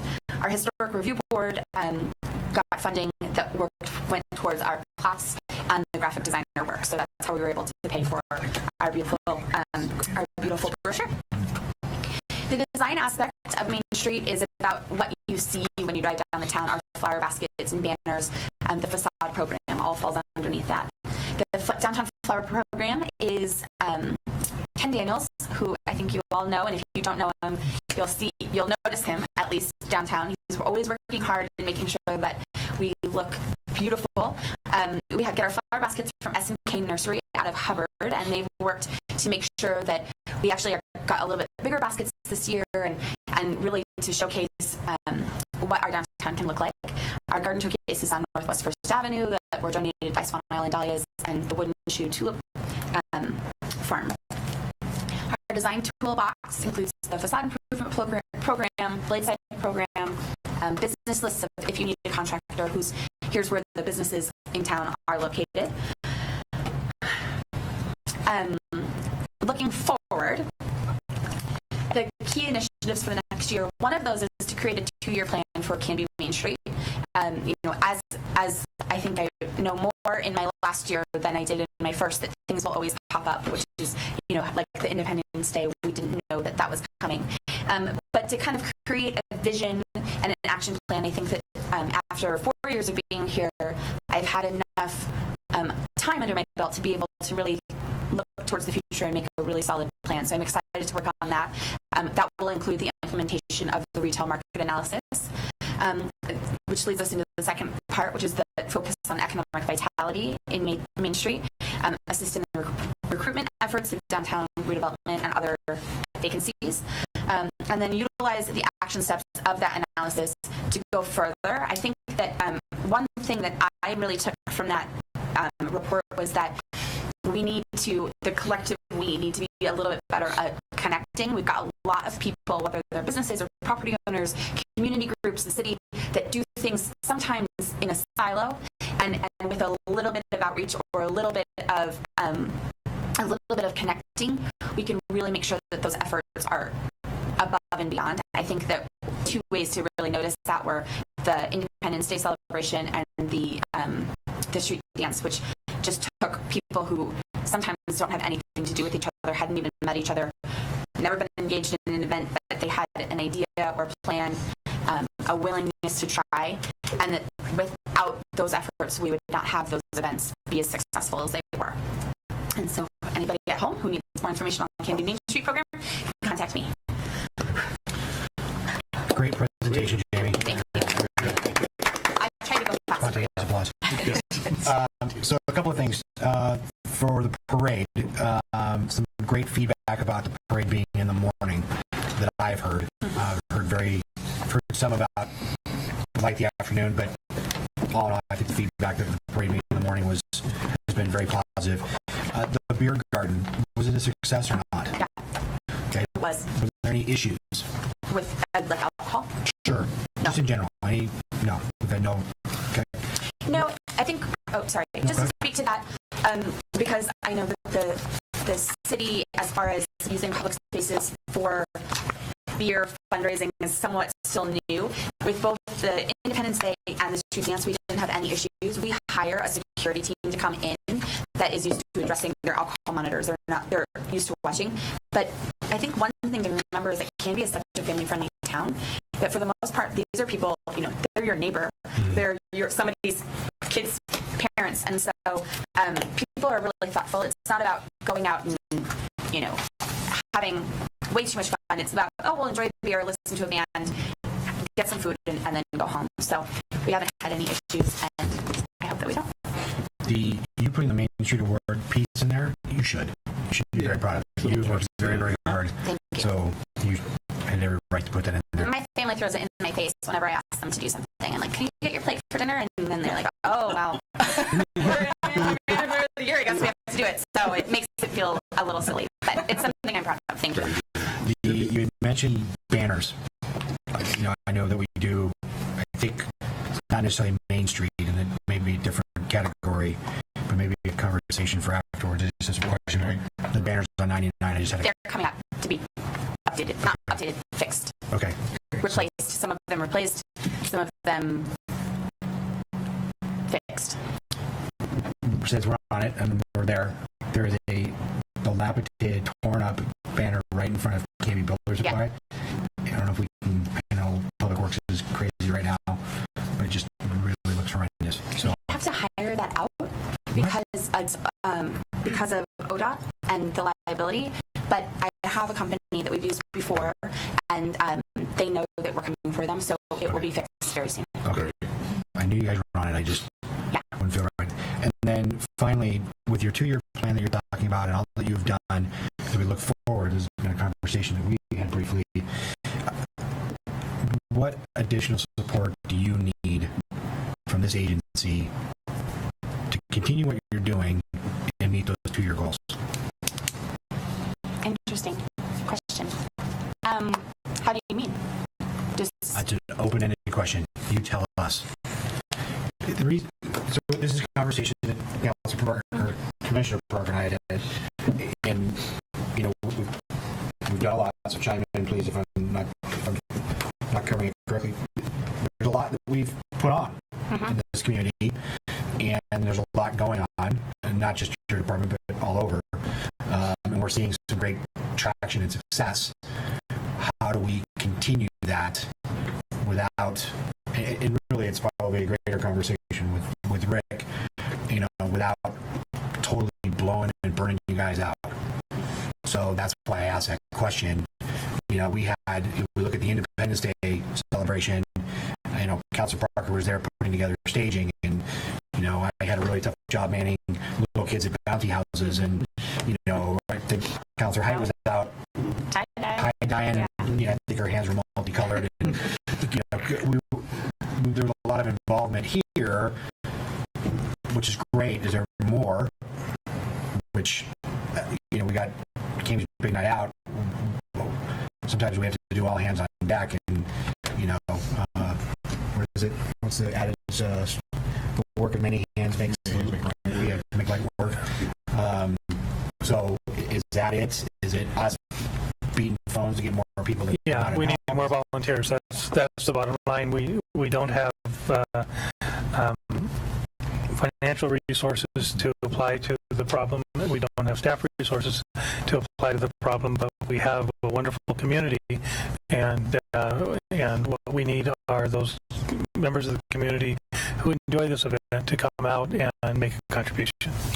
And I think, especially building off of that, like with the Independence Day celebration, more so than the street dance, because the street dance is just a smaller production. Sure. But with Independence Day, we probably could have had almost twice as many volunteers, more like 60 volunteers, and still might have even had some gaps.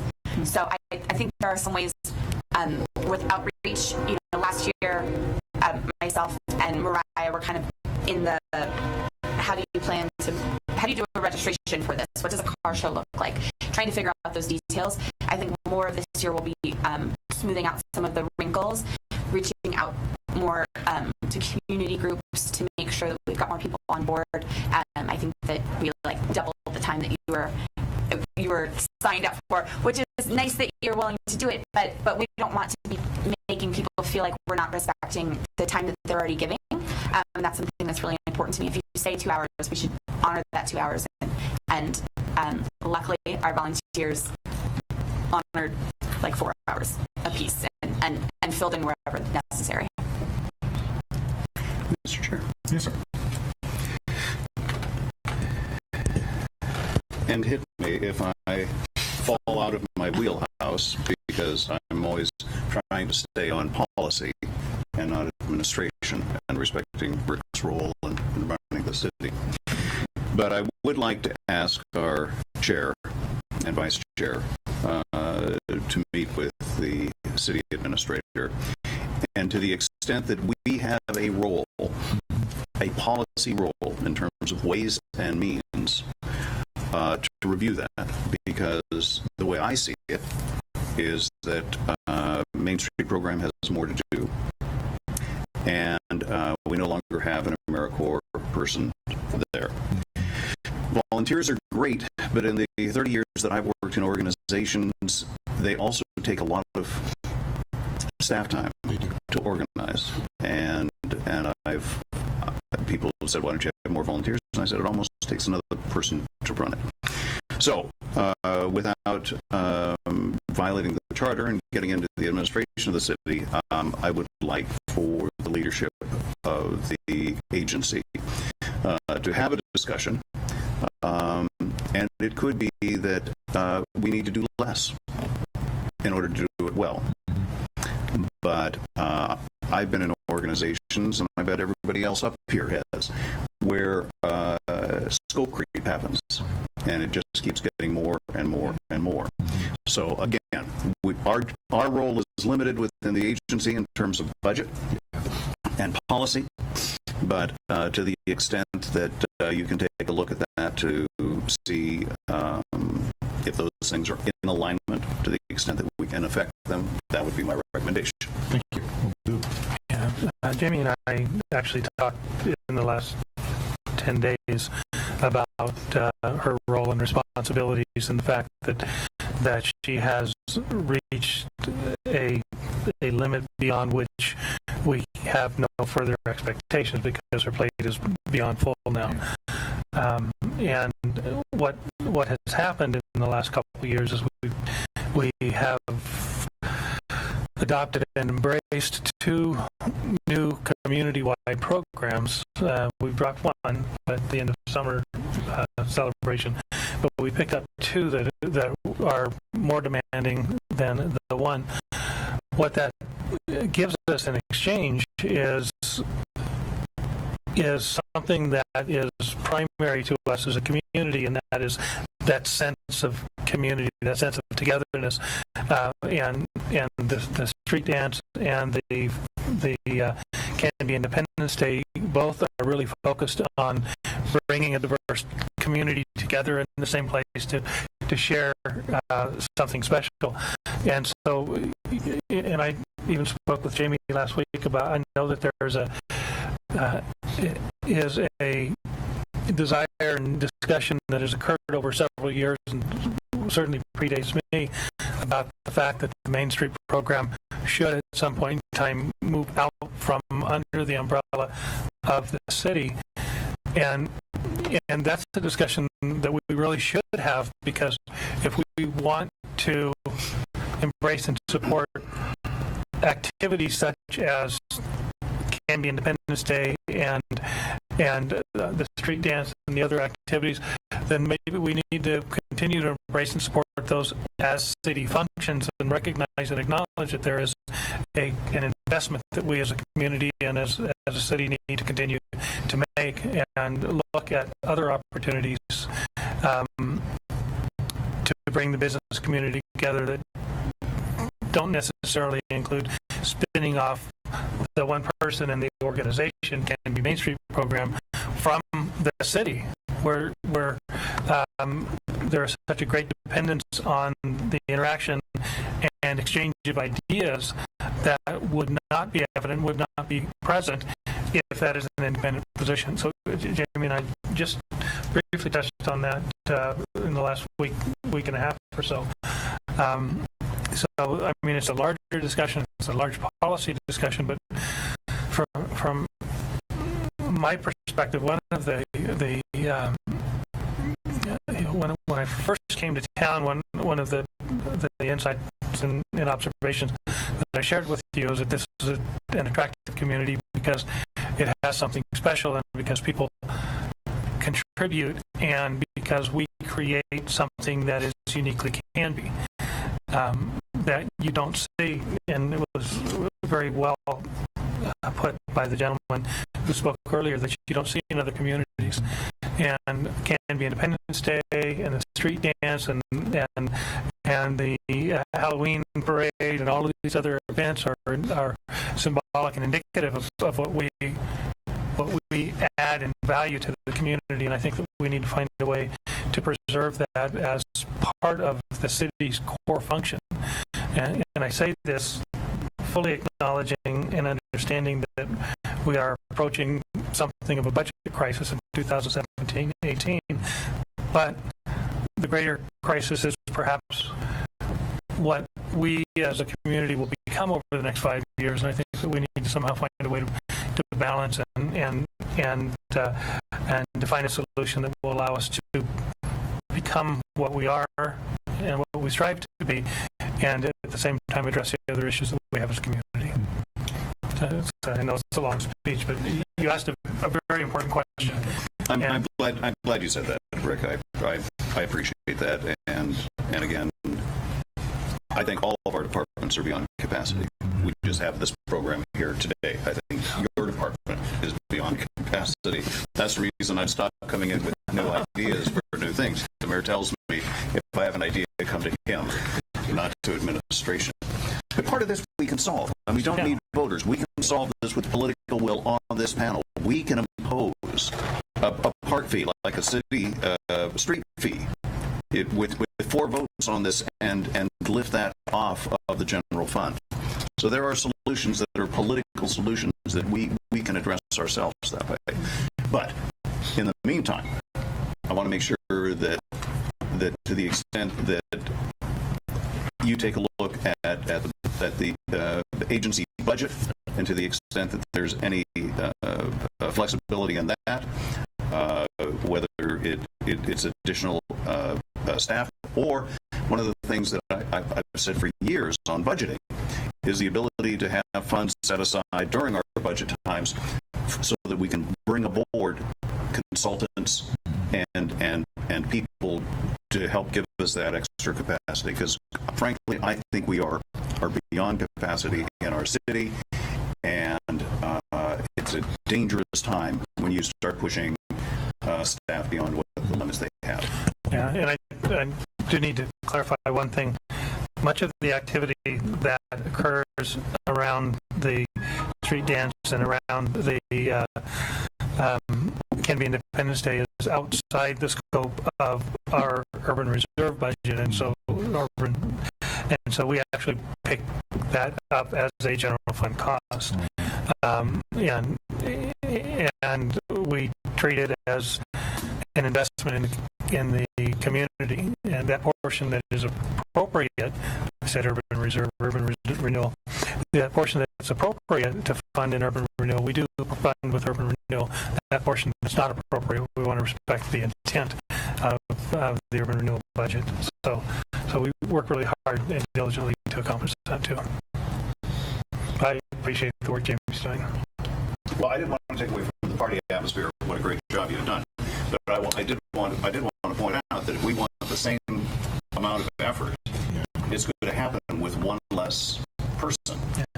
That our AmeriCorps person is not going to be with us. Right. Yep. So, and the answer isn't just volunteers. No. But I'll let you guys figure that out. Bring is the answer. Okay. We're on it. Yeah. Any other comments or questions for Jamie? Wonderful job. Thank you. Very good, Jamie. Thank you as always. Wonderful as always.